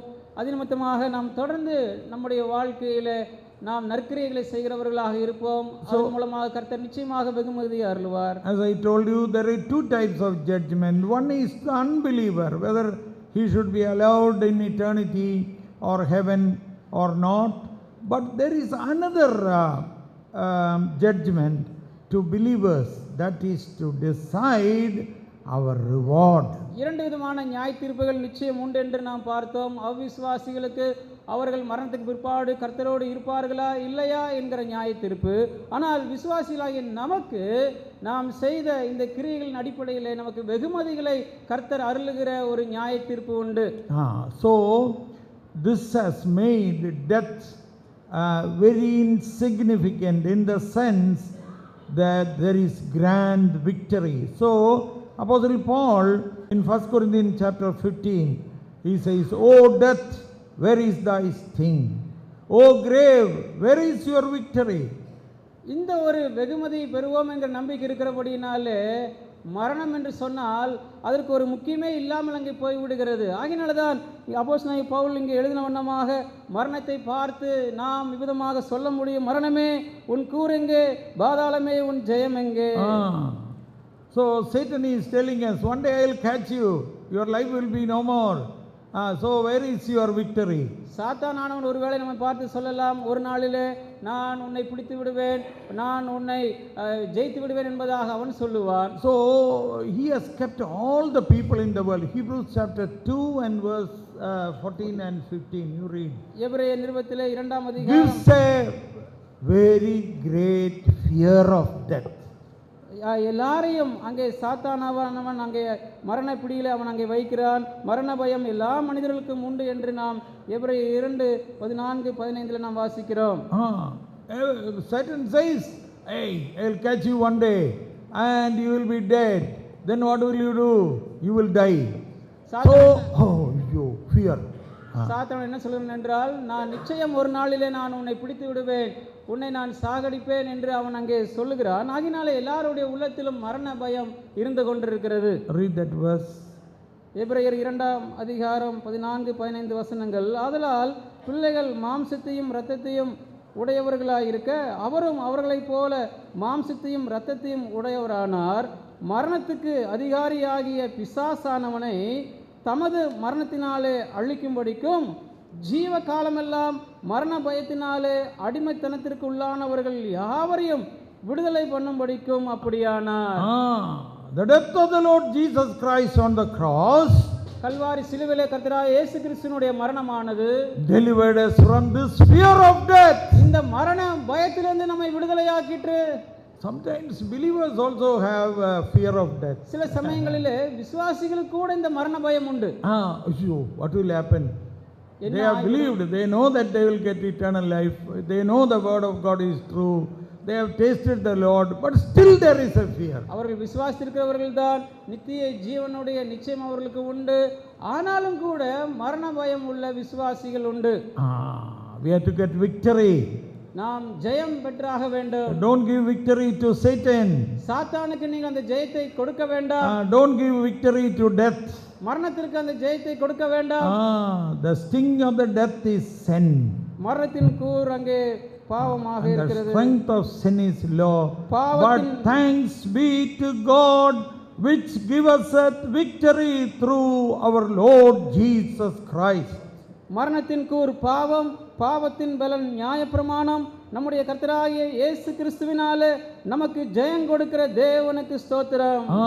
God gives victory to us. தேவன் நமக்கு ஜெயம் கொடுக்கிற தேவனாக இருக்கிறார். It is not that he is giving victory like a piece of cake. Come on, take victory. கர்த்தர் ஏதோ ஜெயத்தை ஒரு சின்ன கேக் துண்டை போல வா இதை பெற்றுக்கொள் என்று அப்படி அவர் கொடுக்கிறது இல்லை. When we are in the Lord, we have victory because Lord had victory. நாம் கர்த்தருக்குள்ளே இருக்கும் பொழுது நாம் ஜெயமுள்ளவர்களே, ஏனென்றால் கர்த்தர் அவர் ஜெயவேந்தனாக அவர் இருக்கிறார். In this world you will have tribulation, but be of good cheer. I have overcome the world. இந்த உலகத்திலே உங்களுக்கு உபத்திரம் உண்டு, ஆனாலும் திடன் கொள்ளுங்கள், நான் உலகத்தை ஜெயித்தேன் என்று கர்த்தராகிய இயேசு கிறிஸ்து சொன்னார். And the apostle is talking about a long list of suffering in Romans chapter 8. அப்போஸ்தலனாகிய பவுல் ரோமர் 8ஆம் அதிகாரத்திலே கடைசி ஒரு சில வசனங்களிலே அவர் ஒரு பெரும் பட்டியலான பாடுகளை பற்றி அவர் What can take me away from the love of Christ? ஆனால் கிறிஸ்துவினுடைய அன்பை விட்டு நம்மை பிரிப்பவன் யார் என்று அவர் சொல்லுகிறார். And then he says a big list. அவர் சொல்லுகிறார், அநேக அந்த பாடுகளினுடைய பட்டியலை வர்ணிக்கிறார். I read ரோமர் நிருபம் 8ஆம் அதிகாரம் 35, 36, 37. 34ஆம் வசனத்திலிருந்து, ஆகனைக்குள்ளாக தீர்க்கிறவன் யார்? கிறிஸ்துவே மரித்தவர், அவரே எழுந்தும் இருக்கிறவர், அவரே தேவனுடைய வலது பார்சத்திலும் இருக்கிறவர், நமக்காக வேண்டுதல் செய்கிறவரும் அவரே. உமது நிமித்தம் எந்நேரமும் கொல்லப்படுகிறோம், அடிக்கப்படும் ஆடுகளைப் போல எண்ணப்படுகிறோம் என்று எழுதியிருக்கிறபடி நேரிட்டாலும் கிறிஸ்துவின் அன்பை விட்டு நம்மை பிரிப்பவன் யார்? கிறிஸ்துவின் அன்பை விட்டு what shall separate me from the love of Christ? உபத்திரவமோ, வியாகுலமோ, துன்பமோ, பசியோ, நிர்வாணமோ, நாசமோசமோ, பட்டயமோ, இவை எல்லாவற்றிலேயும் நாம் நம்மில் அன்பு கூறுகிறவராலே முற்றும் ஜெயங்கொள்கிறவர்களாய் இருக்கிறோமே.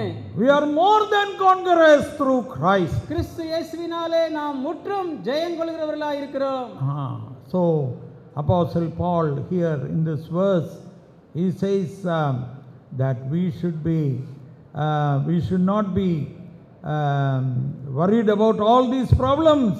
ஆகினால இந்த கஷ்டங்கள் துன்பங்களை குறித்தெல்லாம் நாம் கவலைப்பட வேண்டியதில்லை என்று அப்போஸ்தலர் இங்கே சொல்லுகிறார். So verse 58, 58ஆம் வசனத்திலே, therefore my beloved brethren, 1 கொரிந்தியர் 15ஆம் அதிகாரம் 58 அவர் சொல்லுகிறார், therefore my beloved brethren, be steadfast, unmovable, always abounding in the work of the Lord, for as much as you know that your labor is not in vain in the Lord.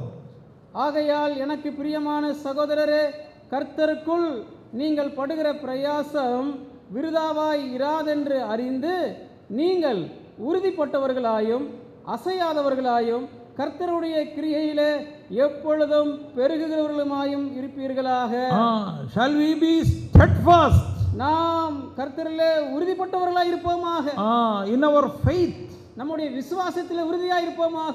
Let not tribulation, problems, this news, that news, at that time let us be unmovable. துன்பமோ பிரச்சனைகளோ அந்த செய்தியோ இந்த செய்தியோ எதுவும் நம்மை அசைக்காதவர்களாக அங்கே வைப்பதாக உறுதியாக இருப்போமாக. There is a verse which says that we are like Jerusalem, which is surrounded by mountains. கர்த்தரை நம்புகிறவர்கள் என்றென்றைக்கும் அசையாமல் இருக்கும் சியோன் பர்வத்தை போல இருப்பார்கள் என்கிற வேத வசனம் சங்கீத புத்தகத்திலே உண்டு. We are surrounded by mountains which protects us. நம்மை பாதுகாக்கக்கூடிய பர்வதங்களால் நாம் சூழப்பட்டவர்களாக இருக்கிறோம். So our labor is not in vain in the Lord. கர்த்தருக்குள்ளே நாம் பட்ட இந்த பிரயாசங்கள் அவைகள் வீணாய் போகவில்லை. So let us be steadfast, let us continue to press on in the faith and also in the ministry. ஆகினாலே நாம் கர்த்தரிலும் ஊழியத்திலும் விசுவாசத்திலும் நாம் உறுதிப்பட்டவர்களாக நாம் நிற்போமாக. Shall we be on our knees? நாம் எல்லாரும் நம்முடைய முழங்கால்களுக்கு வருவோமாக. We have come for a funeral service. நாம் அடக்க ஆராதனைக்கு வந்திருக்கிறோம். But let it make some change in our life. ஆனால் இந்த ஒரு அனுபவம் நம்முடைய வாழ்க்கையில ஒரு மாற்றத்தை அது கொண்டு வரட்டும். Shall we be on our knees? If you are able to come on your knees. உங்களாலே முழங்கால் படியிடக் கூடும் என்றால் தயவு செய்து எல்லாரும் முழங்கால்களிலே வாருங்கள். Let us be quiet in the presence of the Lord for half a minute. நாம் ஒரு அரை நிமிஷம் நாம் கர்த்தருடைய சன்னிதானத்தில் மௌனமாய் இருப்போமாக. And shall we search our heart? நம்முடைய இருதயங்களை ஆய்ந்து பார்ப்போமாக. Quietly confess your sins, failures. அமைதலாக shortcomings, நம்முடைய பாவங்களை, வீழ்ச்சிகளை, குறைபாடுகளை நாம் அறிக்கை செய்வோமாக. and search whether we are steadfast or not, நாம் உறுதியாய் இருக்கிறோமா இல்லையா என்று நாம் பரிசோதித்து பார்ப்போமாக. whether we are unmovable or not. நாம் அசையாதவர்களாக இருக்கிறோமா இல்லையா என்று பார்ப்போம். And let us take a decision, Lord, and pray to the Lord, have mercy upon me. நாம் ஒரு தீர்மானம் எடுத்து, கர்த்தாவே என் மீது இரக்கமாயிருங்க ஆண்டவரே என்று நாம் ஜெபிப்போமாக. And then after that we will pray. அதற்கு பிற்பாடு நாம் Quietness மௌனமாயிருப்போம். for 30 seconds. அரை நிமிஷம் நாம் மௌனமாயிருப்போமாக.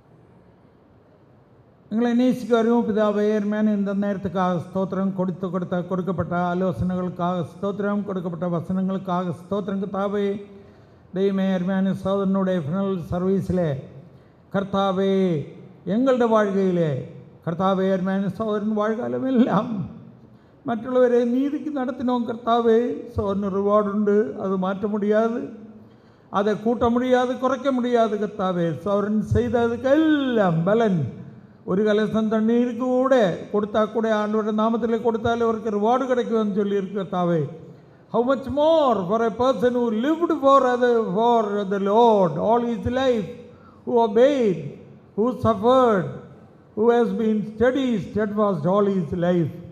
Lord, we thank you. We thank you, dear Lord.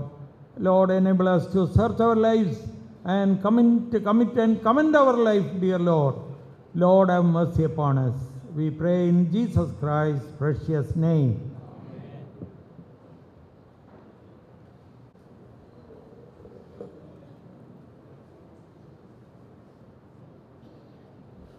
நாம் அப்படியே முழங்காலில் இருந்து இவ்வளோ நேரம் செய்ததுக்காக ஆண்டவருக்கு நாம் ஆராதனை செய்ய வேண்டிய அவசியமாக இருக்கிறது.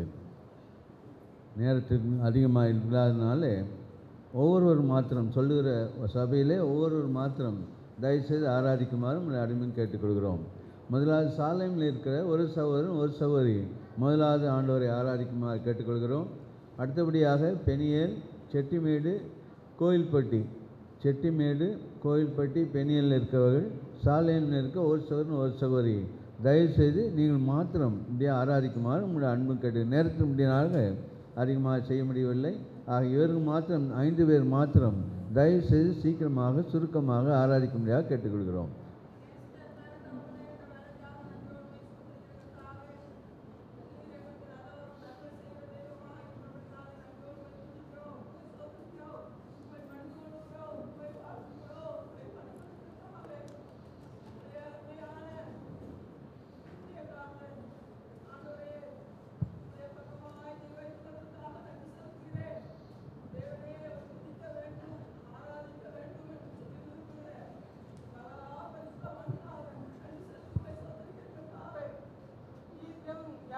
நிலைநாட்ட வேண்டும் என்று விரும்புகிற தேவன், அதே போல எங்களுடைய அருமையான சகோதரர் நீதியையும் நியாயத்தையும் செய்ய வேண்டும் என்று சொல்லி ஆண்டவரே விருப்பப்பட்டவர். விரும்பி ஒவ்வொரு காரியத்தையும் மத்தியிலே செய்து உமை துதிக்கிறேன், உமை வாழ்த்துகிறேன், உமை வணங்குற ஆண்டவரே. இந்த அருமையான இந்த சாலையம் சபைக்கு கட்டுப்படியாக அவர் செய்த பிரயாசத்துக்காக நன்றி செலுத்துகிறேன். எவ்வளவு பெரியது, அப்பத்திலே தன்னை வெறுத்து தன்னை மறந்து உங்களுடைய நாமத்துக்கு மகிமையாய் சாட்சியாய் வாழ்ந்து வந்த அருமையான தாசத்தாக நன்றி செலுத்துகிறேன். பரமத்தாவே, அந்த பரம தரிசனத்துக்கு ஆண்டவரே எவ்வளவு பங்காளியாய் அவர் காணப்படுகிறார்.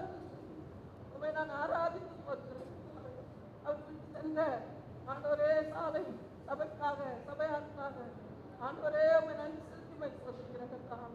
உடைய இறக்கத்தினாலே எங்களை நடத்துவதற்காக நன்றி செலுத்துகிறேன். அவருடைய அன்பினாலே எங்களை நடத்துவதற்காக நன்றி செலுத்துகிறேன். உடைய அன்பே பெரியது என்று சொன்னாரே, நாம் தகப்பே உடைய அன்புக்கீடாக நாங்கள் எண்ணத்தை செலுத்த காத்திருக்கிறோம். பரமராஜனே, நீ எவ்வளவு நல்லவரும் நன்மை செய்கிற தெய்வமா இருக்கு. நாங்கள் ஆராதிக்காவிட்டால் ஏன் ஆராதிக்கலை? ஓ கர்த்தா,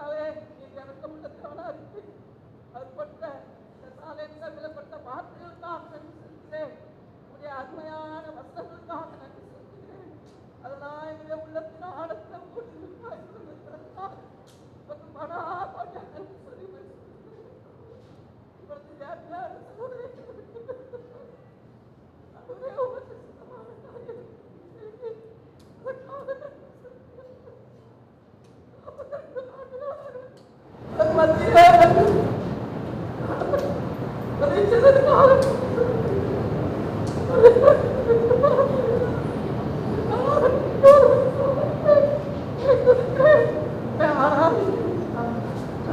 அதற்காக நன்றி அதை சந்திப்போம்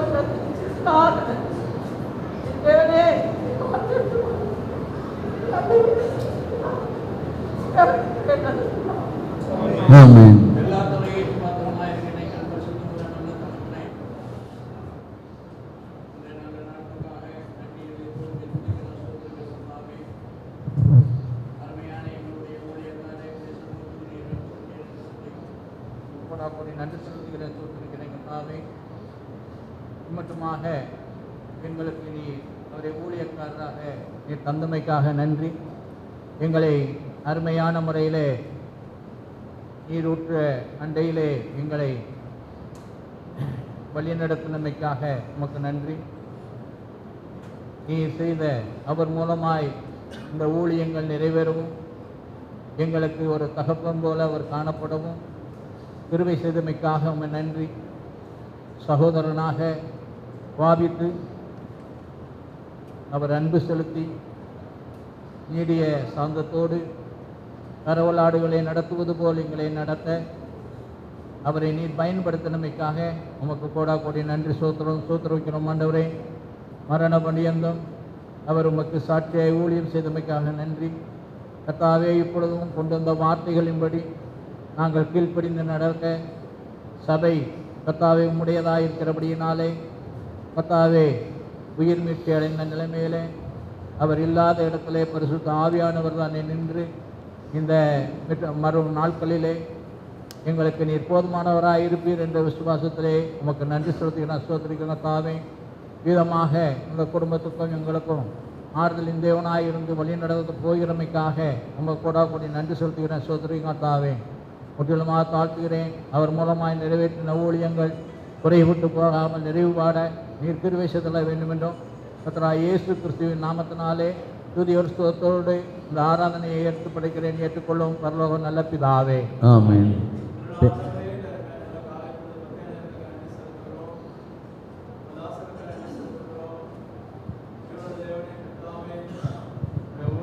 உருவாக்குற பலவாய்ந்த கருத்துக்காக ஆண்டவர் உமக்கு நன்றி செலுத்துகிறோம். தாயின் கற்பத்திலே தீர்க்கதரிசியாய் கட்டளையிட்டேன்னு சொன்ன ஆண்டவர் உடைய வார்த்தையின்படியே உருவாக்குற பலவாய்ந்த நம்முடைய கருத்துக்காக ஆண்டவர் உமக்கு நன்றி செலுத்தி ஆராதிக்கிறோம். உடைய தாசனுக்காய் ஸ்தோத்திரம். அவனை உருவாக்கி நம்ம அன்புக்காக நன்றி செலுத்துகிறோம். அவருடைய கீழ்ப்பிடிதலுக்காக ஆண்டவர் நன்றி செலுத்தி ஆராதிக்கிறோம். அருமையான ஆண்டவரே, அவருடைய காலங்களில் பட்ட பாடுகள் கஷ்டங்களுக்காக ஆண்டவரே உமக்கு நன்றி செலுத்தி ஆராதிக்கிறேன். விழா ஆண்டவரே, ஆத்துமாக்களை சந்திக்கிற விஷயத்திலே, விசுவாசிகளை சந்திக்கிற விஷயத்திலே அவருக்கு இருந்த பாரத்துக்காக காலையோ மாலை இரவு கூட முதல் வயதிலும் கூட விழா ஆண்டவரே அவரை சந்தித்த அந்த அன்புக்காக இந்த விசிட்டிங் மினிஸ்ட்ரிக்காக ஆண்டவரே உமக்கு நன்றி செலுத்தி நான் ஆராதிக்கிறேன். பாட அனுபவிக்கிற அந்த வாழ்க்கைக்காக கடைசி பரியந்தம் உங்களுடைய சபையில இருந்து விழா ஆண்டவரை சபைக்கு உள்ளாக இருந்து மகிமைப்படுத்த அந்த பேர் அன்பு நிறைந்த அர்ப்பணத்துக்காக உமக்கு நன்றி செலுத்தி கர்த்தராகிய இயேசு கிறிஸ்துவின் பரிசுத்தமுள்ள நாமத்தினால் இந்த ஆராதனை எடுக்கிறேன் நல்ல பிதாவே, ஆமென்.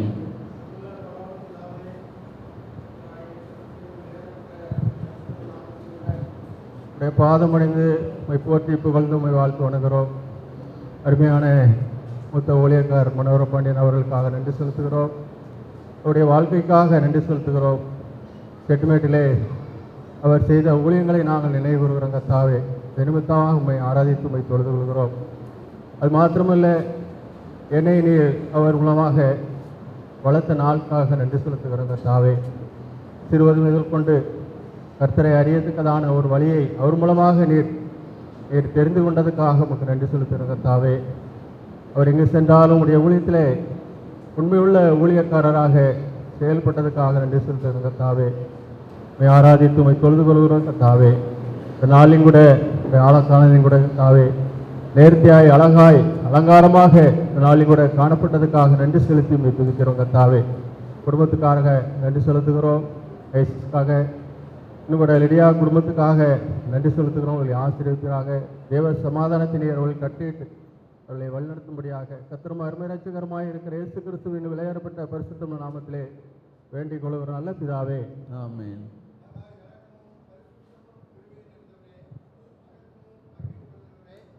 கோடி சோஸ்திர சுவாமி, அருமையான சகோதரன் மனோரமணியனுக்காக நன்றி செலுத்துகிறோம். அவர் வெற்றிகரமாக ஆண்டவரே அந்த ஓட்டத்தை ஓடி முடிக்க நீர் கிருபை செய்த தயவுக்காக நன்றி செலுத்துகிறோம். கடந்த நாட்களிலே 17 ஆண்டுகள் கோயில்பட்டியிலே பணி செய்யத்தக்கதான கிருபையை கொடுத்தீர். அநேக குடும்பங்களை கர்த்தாவே உமக்கென்று ஆதாயம் பண்ணக்கூடிய கிருபையை அவர்கள் கொடுத்ததுக்காக நன்றி செலுத்துராஜா. ஆண்டவரே அநேக பிள்ளைகளை ஆண்டவரே நீர் உருவாக்கினதற்காக நன்றி செலுத்துராஜா. செலுத்துகிறோம் சாமி. அநேக கிராம ஊழியங்களை செய்து ஆதாயப்படுத்தின சகோதரனுக்கு அந்த வேளையில நன்றி செலுத்துகிறோம். நீர் எவ்வளவா எங்களை நேசித்திருக்கிறீர். இம்மட்டுமாக இந்த சபை வளர்ந்து பெருக ஆண்டவரே நீர் கிருபை செய்தபடினாலே நன்றி செலுத்துராஜா. ஆமாம் ஆண்டவரே, கலிங்கல் மேட்டுப்பட்டிக்காக நாங்கள் நன்றி செலுத்துகிறோம். ஆண்டவரே நரிக்குளத்துக்காக ஜெபிக்கிறோம், மருத்துப்பட்டிக்காக ஜெபிக்கிறோம் சுவாமி, கும்பகுளத்துக்காக ஜெபிக்கிறோம் சுவாமி. ஆண்டவரே உம்முடைய பிள்ளைகள் ஆண்டவரே கலிங்கப்பட்டிக்காக ஜெபிக்கிறோம் சுவாமி. இப்போது சிதம்பரத்தில் உள்ள பிள்ளைகளுக்காக ஜெபிக்கிறோம் சுவாமி. அநேக குடும்பங்களே ஆண்டவரே கிராமமாக சென்று எங்களையும் வழி நடத்தி அருமையான ஊழியத்தை செய்யும்படியாக ஆண்டவரே எங்களுக்கு உத்வேகம் கொடுத்த சகோதரனுக்காக நன்றி செலுத்துகிறோம். நீர் எவ்வளவா எங்களை பாராட்டி இருக்கிற அன்பு பாராட்டி இருக்கிற அந்த அன்புக்காக நன்றி செலுத்துறாஜா. உம்முடைய தியாகத்துக்காக நன்றி செலுத்துறாஜா. உம்முடைய குமாரனுடைய ரத்தத்தினால் எங்களை மீட்டு கொண்டு இம்மட்டுமாக இந்த ஊழியத்தை நிறைவேற்ற சகோதரன் ஒத்தாசை செய்வதற்காக நன்றி செலுத்துகிறோம். அவர் தன்னுடைய பணியை நிறைவு செய்திருக்கிறார். நாங்களும் தொடர்ந்து இந்த பணியை நிறைவு செய்யத்தக்கதாக எங்கள் ஒவ்வொருவருக்கும் உதவி செய்யணுமாய் கெஞ்சிறோம். கோயில்பட்டி எவரும் ஆராதனை வீட்டின் சார்பிலே நன்றி செலுத்துறாஜா. செலுத்துகிறோம் சுவாமி. நீ செய்த எல்லா நன்மைகளையும் நினைவு கூர்ந்து ஆண்டவரே இந்த நாளையில சபையாக வந்து ஆண்டவரே இந்த ஆராதனை பங்கெடுக்க உதவி செய்தபடினாலே நன்றி செலுத்தி ஆண்டவரே நீ வாழ்க வாழ்க வாழ்வு செல்வாழ்த்து எல்லா துதி கனம் மகிமை ஏற்றுக்கிறேன் ஜீவனுள்ள நல்ல தகப்பனே. அருமையான குடும்பத்தாருக்காக ஜெபிக்கிறோம். அருமையான சகோதரன் கிரேஸ் பாண்டியனை கடந்த நாட்களை நீர் எடுத்துக்கொண்டீர். அவருடைய குடும்பமாக செய்த ஊழியங்களுக்காக நன்றி செலுத்துகிறோம். அருமையான சகோதரி லிதியாவுக்காக ஆண்டவரே மருமகனுக்காக ஜெபிக்கிறோம். பேரனுக்காக பேத்திக்காக ஜெபிக்கிறோம் சாமி. அவளுக்கு ஆறுதலையும் தேர்தலையும் தந்து வழிநடத்த போவதற்காக நன்றி செலுத்துகிறோம். ஐசக்காக அவருடைய மனைவிக்காக 2 குழந்தைகளுக்காக ஜெபிக்கிறோம். பிள்ளைகள் ஆசிரியரையும் காத்துக்கொள்ளும் பலப்படுத்த சகோதரர்கள் உடம்பந்த சகோதரர்களுக்காக சகோதரிமார்களுக்காக அவருடைய பிள்ளைகள் குடும்பங்களுக்காக மைத்துனர்களுக்காக ஜெபிக்கிறோம். ஆண்டவரே எல்லாரையும் கர்த்தருக்குள் வழிநடத்துகிற சகோதரன் சபையை நீர் மேன்மையாக நடத்தி ஆண்டவரே எங்களை மட்டும் பாதுகாத்துக்காக நன்றி செலுத்தி நீர் வாழ்க வாழ்க வாழ்வு செய்வாழ்த்தி எல்லா துதி கன மகிமை கேட்டெடுக்கிறேன் ஜீவனுள்ள நல்ல தகப்பனே. ஆமென். இப்போது அருமை சகோதரன் ஜெகதீஷ் வந்து நன்றி கூறுவார்.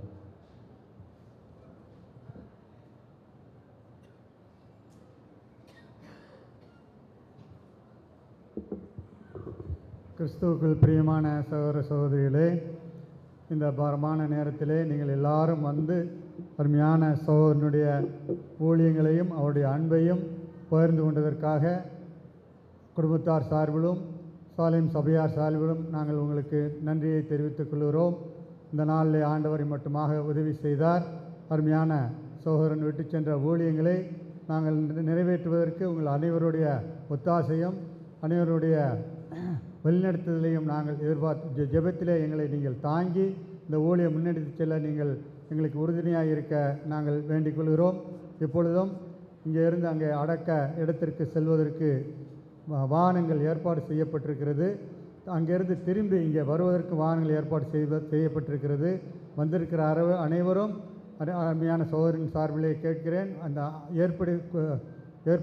ஏற்பாடு செய்யப்பட்டிருக்கிற அன்பின் விருந்திலே நீங்கள் கலந்து கொண்டு செல்லும்படி கேட்டுக்கொள்கிறோம். மறுபடியும் வந்த பிறகும் நீங்கள் திருப்பி உங்களுக்கு பஸ் ஸ்டாண்டுக்கு போக செய்வதற்கு எல்லா விதமான வாகன வசதிகளும் செய்யப்பட்டிருக்கிறது. எந்த விதமான உதவிகள் வேண்டுமென்றாலும் உங்கள் சாலேம் சபையாரிடத்திலோ நீங்கள் கேட்டால் உங்களுக்கு செய்ய தயாராக இருக்கிறோம். விசேஷமாக இந்த நேரத்திலே இங்கே வந்து இந்த ஆராதனைகளை எல்லாம் நடத்தி கொடுத்த மூத்த ஊழியர்கள் அருமை சகோதரர் குருவில்லா அவர்களுக்கும் அருமை சகோதரர் பிலிக்ஸ் கார்மேல் அவர்களுக்கும் எங்களுடைய நன்றியை தெரிவித்துக் கொள்கிறோம். அப்படியே எங்கள் அருமை பெனியலில் இருந்து வந்து எங்களுக்கு 2 நாட்களிலும் அதிக ஒத்தாசையாக இருந்த அருமை சகோதரர் ராபின்சன் அவர்களுக்கும் அருமை சகோதரன் மார்க் மற்றும் அவரோடு உதவியாக இருந்த சபையார் அனைவருக்கும் எங்களுடைய மனமார்ந்த நன்றியை தெரிவித்துக் கொள்கிறோம். மற்றும் இங்கே வந்திருக்கிற மூத்த சகோதரர் கிட்டத்தட்ட 30 மேற்பட்ட இடங்களில் இருந்து ஊழியக்காரர்கள் வந்திருக்கிறார்கள். எல்லாம் அருமையான சகோதரனுடைய அன்பிற்காக நீங்கள் வந்த ஒவ்வொருவருக்கும் நாங்கள் அதிகமாக உங்களுக்கு நாங்கள் நன்றி செலுத்த கடமைப்பட்டிருக்கிறோம். தூர இடங்களில் இருந்து மற்றும் கேரளா மற்றும் அந்த பகுதியில் இந்த வந்திருக்கிற ஒவ்வொரு சகோதரர்களுக்கும் நாங்கள் எங்களுடைய அந்த பாபு அவர்கள் வந்திருக்கிறார்கள். ஒவ்வொருவருக்கும் எங்களுடைய நன்றி என்றால் பேர் சொன்னால் அதிகமாக நான் பேரை விட்டு போய் கூடாது. ஒவ்வொரு சகோதரர்களுக்கும் மூத்த சகோதரர்களுக்கும் ஊழியக்காரர்கள் ஒவ்வொருவருக்கும் நாங்கள் நன்றியை தெரிவித்துக் கொள்கிறோம். ஒவ்வொரு குடும்பத்தாருக்கும் இந்த நேரத்தில் நாங்கள் எங்களுடைய மனப்பூர்வமான நன்றியை தெரிவித்துக் கொள்கிறோம். மறுபடியும் உங்களை கேட்டுக்கொள்வது, நீங்கள் உங்கள் ஜெபத்திலே இந்த சபையையும் இந்த ஊழியத்தையும் தாங்கிக் கொள்ளுங்கள். அருமையான சகோதரன் ஐசக் லெடியா குடும்பங்களையும் உங்கள் ஜெபத்திலே தாங்கிக் கொள்ள வேண்டும் என்று சபையின் சார்பாக உங்களை கேட்டுக்கொள்கிறேன். ஆமென்.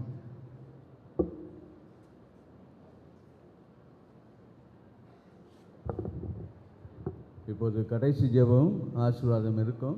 அது முடிந்த பின்னாலே தயவு செய்து இங்கே உட்கார்ந்து கொஞ்சம் தள்ளி இருப்பீர்களானால் கடைசியிலிருந்து இந்த அருமையான சகோதரனை கடைசியாக பார்க்க ஆசிக்கிறவர்கள் அங்கேருந்து கடைசியிலேருந்து இந்த பக்கம் சகோதரர்களும் இந்த பக்கம் சகோதரி வந்து எப்படியாக இந்த லெஃப்டில் போகுமாறு அருமையாக கேட்டுக்கொள்கிறோம். உங்களுக்கு புரிகிறது நம்புகிறேன்.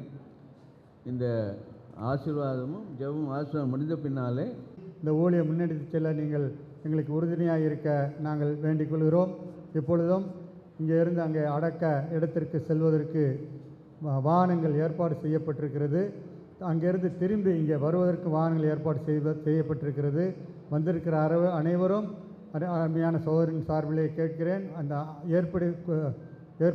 ஏற்பாடு செய்யப்பட்டிருக்கிற அன்பின் விருந்திலே நீங்கள் கலந்து கொண்டு செல்லும்படி கேட்டுக்கொள்கிறோம். மறுபடியும் வந்த பிறகும் நீங்கள் திருப்பி உங்களுக்கு பஸ் ஸ்டாண்டுக்கு போக செய்வதற்கு எல்லா விதமான வாகன வசதிகளும் செய்யப்பட்டிருக்கிறது. எந்த விதமான உதவிகள் வேண்டுமென்றாலும் உங்கள் சாலையின் சபையாரிடத்திலோ நீங்கள் கேட்டால் உங்களுக்கு செய்ய தயாராக இருக்கிறோம். விசேஷமாக இந்த நேரத்திலே இங்கே வந்து இந்த ஆராதனைகளை எல்லாம் நடத்தி கொடுத்த மூத்த ஊழியர்கள் அருமை சகோதரர் குருவில்லா அவர்களுக்கும் அருமை சகோதரர் ஃபிலிக்ஸ் கார்மேல் அவர்களுக்கும் எங்களுடைய நன்றியை தெரிவித்துக் கொள்கிறோம். அப்படியே எங்கள் அருமை பெனியலில் இருந்து வந்து எங்களுக்கு 2 நாட்களிலும் அதிக ஒத்தாசையாக இருந்த அருமை சகோதரர் ராபின்சன் அவர்களுக்கும் அருமை சகோதரன் மார்க் மற்றும் அவரோடு உதவியாக இருந்த சபையார் அனைவருக்கும் எங்களுடைய மனமார்ந்த நன்றியை தெரிவித்துக் கொள்கிறோம். மற்றும் இங்கே வந்திருக்கிற மூத்த சகோதரர் கிட்டத்தட்ட 30 மேற்பட்ட இடங்களில் இருந்து ஊழியக்காரர்கள் வந்திருக்கிறார்கள். எல்லாம் அருமையான சகோதரனுடைய அன்பிற்காக நீங்கள் வந்த ஒவ்வொருவருக்கும் நாங்கள் அதிகமாக உங்களுக்கு நாங்கள் நன்றி செலுத்த கடமைப்பட்டிருக்கிறோம். தூர இடங்களில் இருந்து மற்றும் கேரளா மற்றும் அந்த பகுதியில் இந்த வந்திருக்கிற ஒவ்வொரு சகோதரர்களுக்கும் நாங்கள் எங்களுடைய அந்த பாபு அவர்கள் வந்திருக்கிறார்கள். ஒவ்வொருவருக்கும் எங்களுடைய நன்றி என்றால் பேர் சொன்னால் அதிகமாக நான் பேரை விட்டு போய் கூடாது. ஒவ்வொரு சகோதரர்களுக்கும் மூத்த சகோதரர்களுக்கும் ஊழியக்காரர்கள் ஒவ்வொருவருக்கும் நாங்கள் நன்றியை தெரிவித்துக் கொள்கிறோம். ஒவ்வொரு குடும்பத்தாருக்கும் இந்த நேரத்தில் நாங்கள் எங்களுடைய மனப்பூர்வமான நன்றியை தெரிவித்துக் கொள்கிறோம். மறுபடியும் உங்களை கேட்டுக்கொள்வது, நீங்கள் உங்கள் ஜெபத்திலே இந்த சபையையும் இந்த ஊழியத்தையும் தாங்கிக் கொள்ளுங்கள். அருமையான சகோதரன் ஐசக் லெடியா குடும்பங்களையும் உங்கள் ஜெபத்திலே தாங்கிக் கொள்ள வேண்டும் என்று சபையின் சார்பாக உங்களை கேட்டுக்கொள்கிறேன். ஆமென்.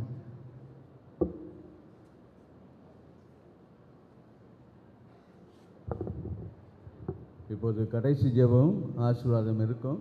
அது முடிந்த பின்னாலே தயவு செய்து இங்கே உட்கார்ந்து கொஞ்சம் தள்ளி இருப்பீர்களானால் கடைசியிலிருந்து இந்த அருமையான சகோதரனை கடைசியாக பார்க்க ஆசிக்கிறவர்கள் அங்கேருந்து கடைசியிலேருந்து இந்த பக்கம் சகோதரர்களும் இந்த பக்கம் சகோதரி வந்து எப்படியாக இந்த லெஃப்டில் போகுமாறு அருமையாக கேட்டுக்கொள்கிறோம். உங்களுக்கு புரிகிறது நம்புகிறேன். இந்த ஆசீர்வாதமும் ஜெபமும் ஆசீர்வாதம் முடிந்த பின்னாலே ஜெப நேரத்தில் தயவு செய்து பார்க்க வேண்டாம். முழங்காலிலே அமைதியாக உட்காரும்படியாக கேட்டுக்கொள்கிறேன். முழங்காலிலே உட்காரும்படியாக கேட்டுக்கொள்கிறேன். சத்தம் போட வேண்டாம், நடக்க வேண்டாம். கடைசி ஜெபம். எங்களை நேசிக்க வரும் பிதாவே, இந்த நேரத்துக்காக ஸ்தோத்திரங்க தாவே. காலையில் மட்டும் ஆண்டோடைய பிரசன்ன சமூகம் கூட இருந்ததுக்காக ஸ்தோத்திரம். நேற்று கர்த்தாவே சகோதரனே கர்த்தரை அழைச்சி கொண்ட அந்த நிமிஷத்திலிருந்து இம்மட்டும் கர்த்தருடைய பிரசன்ன சமூகம் கூட இருந்து எங்களை ஆசீர்வதித்த பெரிய கிருபைக்காக ஸ்தோத்திரம். பாடி அங்கே பெங்களூர் இங்கே கொண்டு வரவும் இங்கே வைக்கவும் இப்பொழுது தாவே இந்த சர்வீஸ் நடத்தவும் எல்லாம் கொடுத்த கிருபைக்காக ஸ்தோத்திரங்க தாவே. இப்பொழுது தாவே நாங்கள் பாடி அடக்கத்துக்காக செமிட்ரியிலே கொண்டு போகும்போது கூட இருக்கும். இயேசு கிறிஸ்துவின் இனிய நாமத்தில் வேண்டிக் கொள்கிறேன் கர்த்தாவே, Now unto him that is able to keep you from falling and to present you faultless before the presence of his glory with exceeding joy, to the only wise God our Savior be glory and majesty, dominion and power, both now and forever. Amen. பாட்டு பாடும்போது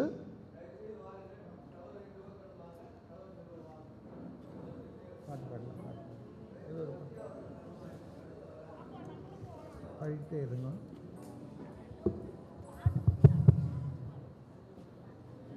இந்த பாடல் புஸ்தகத்திலே நாம் 6வது பாடல் பரலோகமே.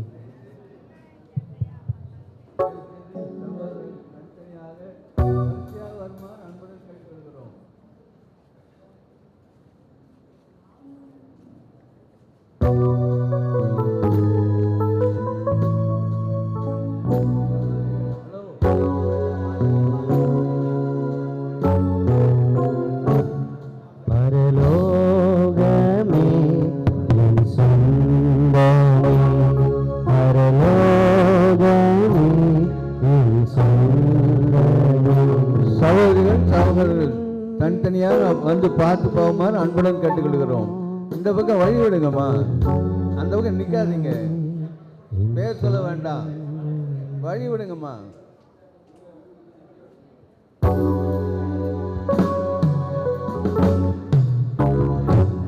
வாங்க வாங்க, குயிக்கா வாங்க, குயிக்கா வாங்க.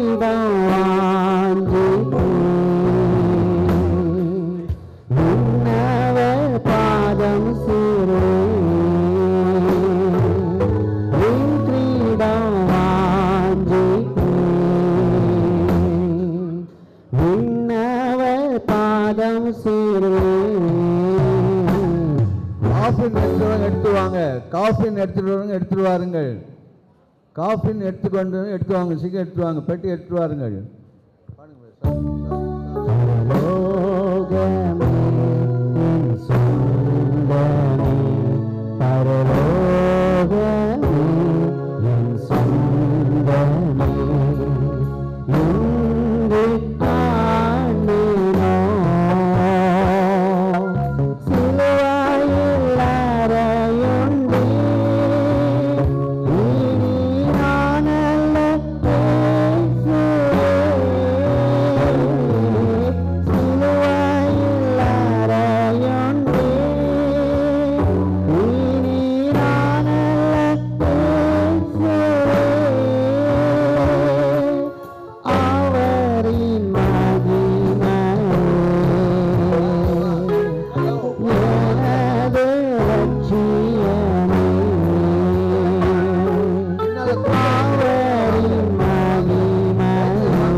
பார்த்துட்டீங்களா?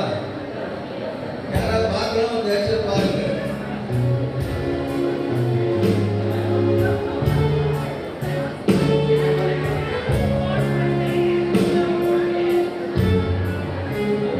கூட்டம் கூடாதீங்க, நம்மளை ஒன்றும் பண்ண முடியாது. கூட்டம் கூடாதீங்க, பார்த்து வந்துருங்க. அப்படி நீங்க காமன் எடுக்கலாம். காமன் எடுங்க, எடுங்க. காமன் எடுங்க.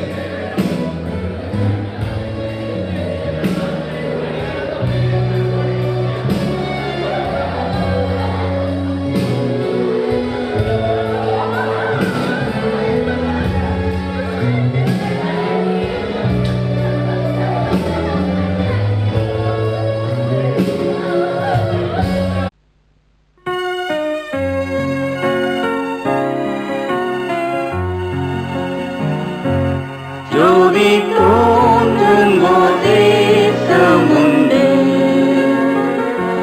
விசுவாசத்தன்னாய் காண்கிறோம். நம் பிதா அழைக்கும் பொழுது நாம் அங்கே வசிக்க செய்வோம். இன்பரா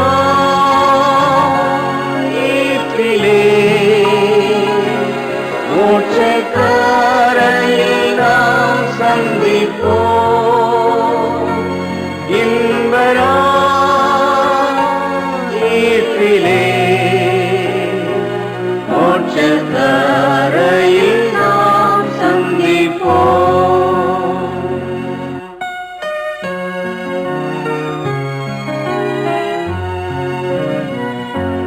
அந்த வான்கரையில் நாம் நின்று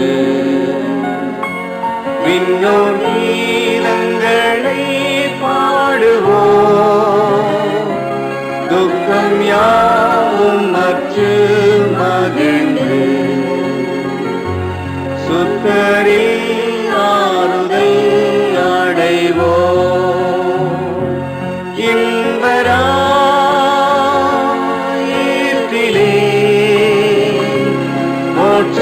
மோட்சக்காரையில் நாம் சந்திப்போம். இன்பராயிற்றிலே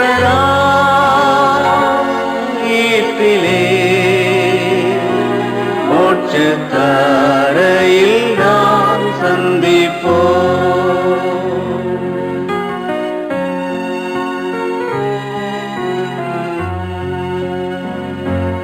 அந்த மோட்சக்கரை அடைந்து வான்சேனையுடன் நாம் களிப்போம். நம் தொல்லை யாத்திரை முடித்து விண்கிரீடத்தை நாம் தரிப்போம். இன்பரா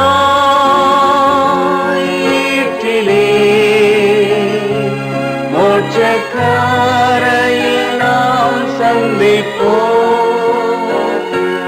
இன்பராயிற்றிலே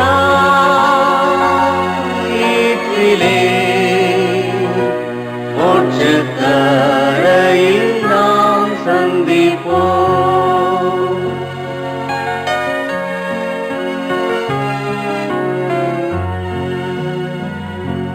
சாவற்றோர் பூரிக்கும் தேசத்தில் சந்திப்போம், பாடுவோம், ஆடுவோம். துக்கம் நோவழிந்த ஸ்தலத்தில் சேவமாய் நாம் இழை பாருவோம். இன்பரா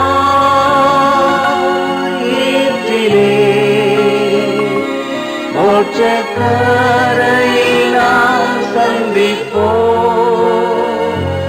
இன்பராயிற்றிலே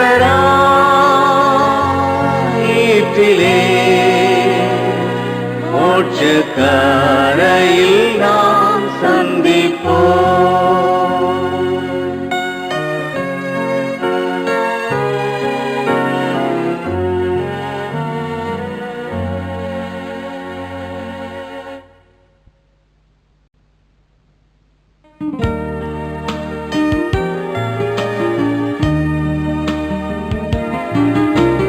பாவ சஞ்சலத்தை நீக்க பிராண சிநேகிதருண்டே.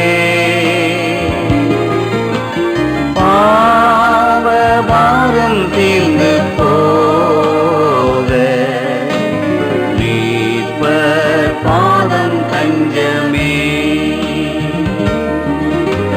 சால துக்க துன்பத்தாலே நெஞ்சம் நொந்து சோர்ந்தார். துன்பம் இன்பமாக மாறும் ஊக்கமான ஜெபத்தால்.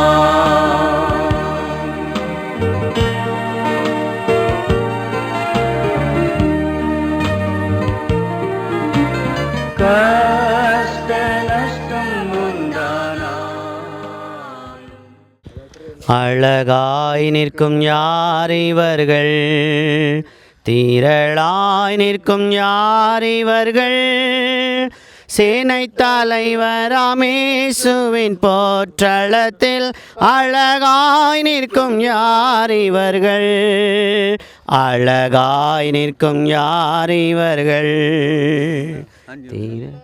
தீயார் 5 நிமிஷம் கொடுக்குறீங்களான்னு கேட்குறேன். சரிங்க, நான் பாடுறேன், கொடுங்க. நீங்கள் பாடுங்க, பாடுங்கப்பா. அழகாய் நிற்கும் யார் இவர்கள், தீரளாய் நிற்கும் யார் இவர்கள், சேனை தலைவராமேசுவின் போத்தளத்தில் அழகாய் நிற்கும் யார் இவர்கள், அழகாய் நிற்கும் யார் இவர்கள்.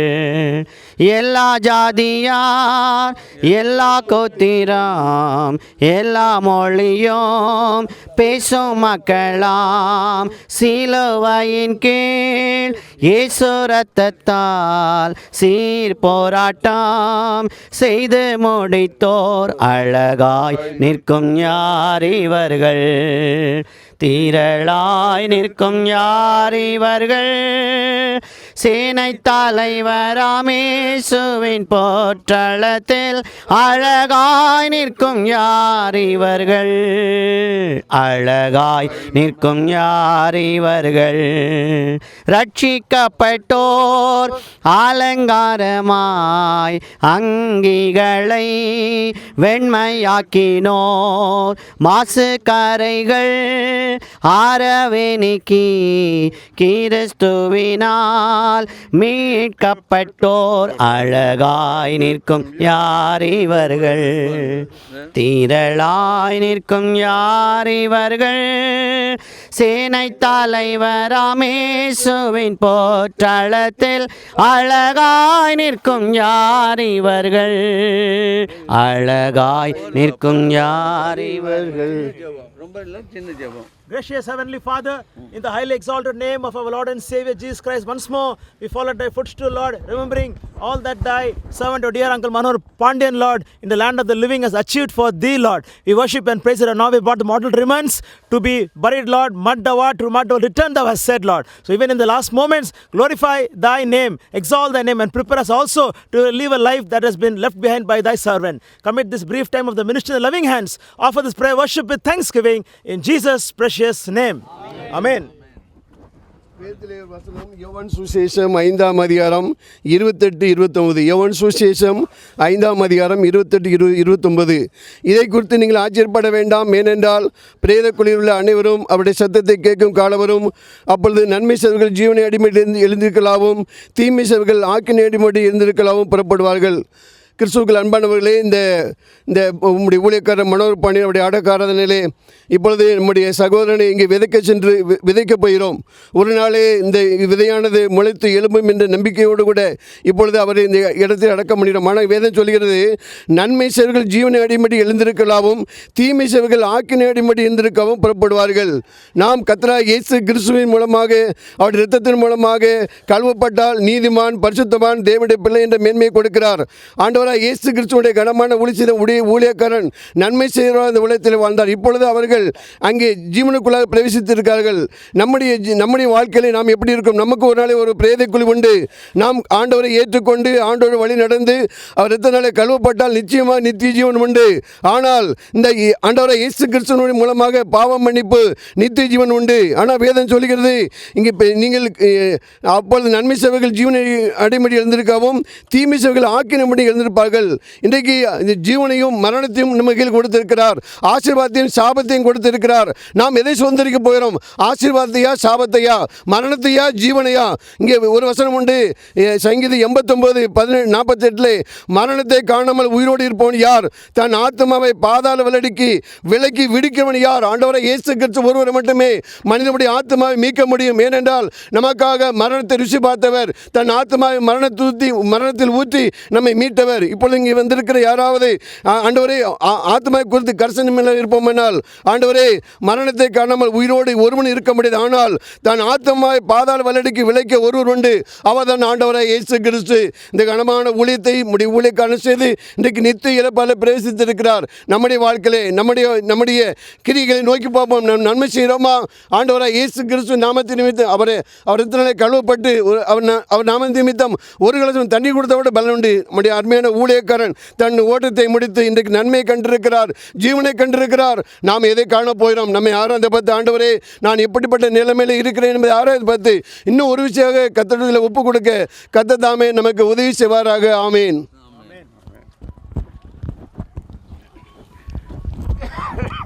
எங்களை நேசிக்கும் பிதாவே, அருமையான இந்த நேரத்துக்காக ஸ்தோத்திரம் கர்த்தாவே. இப்பொழுது கர்த்தாவே அருமையான சோதரனுடைய கர்த்தாவே இந்த சரீரத்தை நாங்கள் விதைக்கும் போது கூட பெரிய நம்பிக்கையோடு கூட நாங்கள் விதைக்கிறோம் கர்த்தாவே. இயேசு கிறிஸ்துவின் இனிய நாமத்தில் வேண்டிக் கொள்கிறேன் கர்த்தாவே. ஆமென். யாராவது இன்னும் பாடியை பார்க்க ஆசையாக இருக்குன்னா அது உடனே பார்த்துலாம், மூட போகிறோம். யாராவது பார்க்கணுன்னா யாராவது இருக்கிறீங்களா? பாடியை பார்க்கணும் ஆசை இருக்குன்னா தயவுசெய்து வாங்க, வந்து பார்த்துருங்க. மூட போகிறோம். யாரும் இருக்கீங்களா?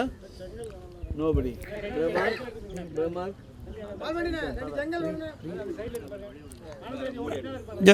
சத்தம் போடாதீங்க. Just a minute. சொல்லுங்க. பெனடிக்ஷன் இல்லை இல்லை மூடலாம். He that is unjust, let him be unjust still, and he which is filthy, let him be filthy still, and he that is righteous, let him be righteous still, and he that is holy, let him be holy still.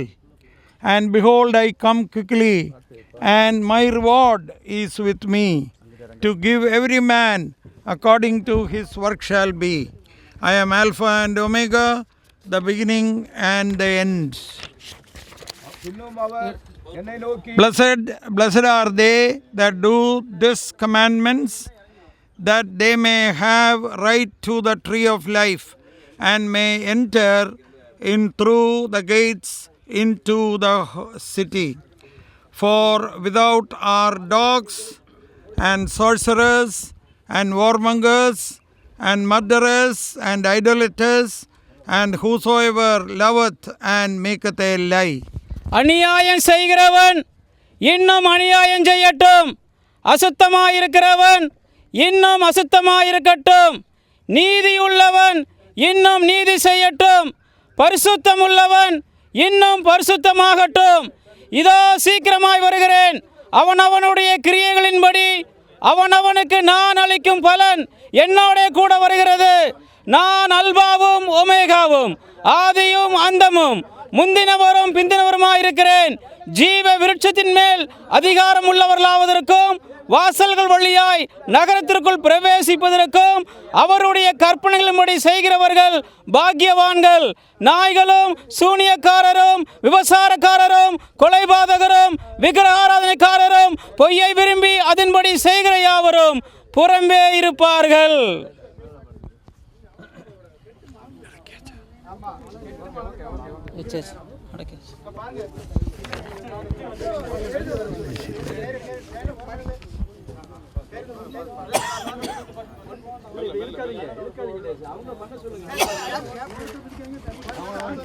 பண்ண சொல்லுங்க,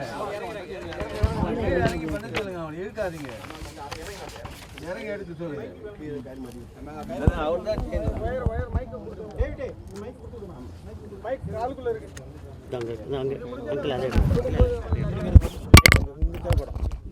தேவைப்படுமா இல்லை அந்த sponge கவரிங்க குளிருது. அவ்வளோதானே, அவ்வளோதான் அவ்வளோதான். இது யாருது? இது கொடுத்துட்டார், வேண்டாம் கொடுத்துட்டார்ல. ஹலோ, ஒரு நிமிஷம் இருங்க. ஆசீர்வாதம். Now unto him that is able to keep you from falling and to present you faultless before the presence of his glory with exceeding joy, to the only wise God our Saviour, be glory and majesty, dominion and power, both now and forever. Amen. மூடிடலாம்.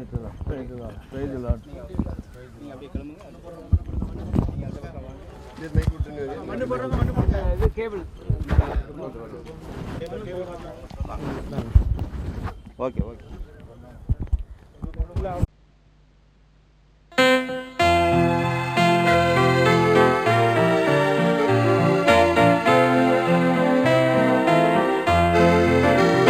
கொஞ்ச காலம் இயேசுவுக்காக கஷ்டப்பாடு சகிப்பதினா இந்த துன்பம் இன்பமாய் மாறும்.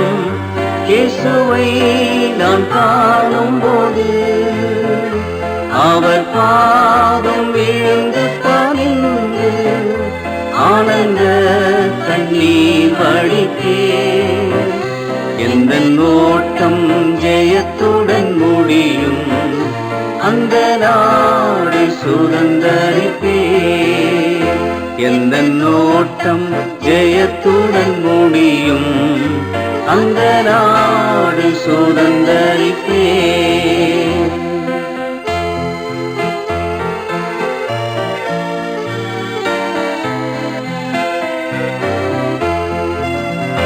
கஷ்டம் கண்ணீர் நிறைந்த உலகே கடந்தென்று நான் மறைவேன்.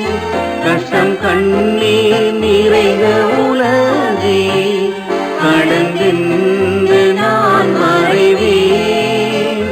ஜீவ ஊற்றருவே என்னை நடத்தி சென்று தேவன் கண்ணீரை துடைத்திடுவார். ஜீவ ஊற்றருகே என்னை நடத்தி சென்று தேவன் கண்ணீரை துடைத்திடுவார். கொஞ்ச காலம் இயேசுவுக்காக கஷ்டப்பாடு சகிப்பதினா அவர் பாதம் விழுந்து பணிந்து ஆனந்த கண்ணீர் வடித்தேன்.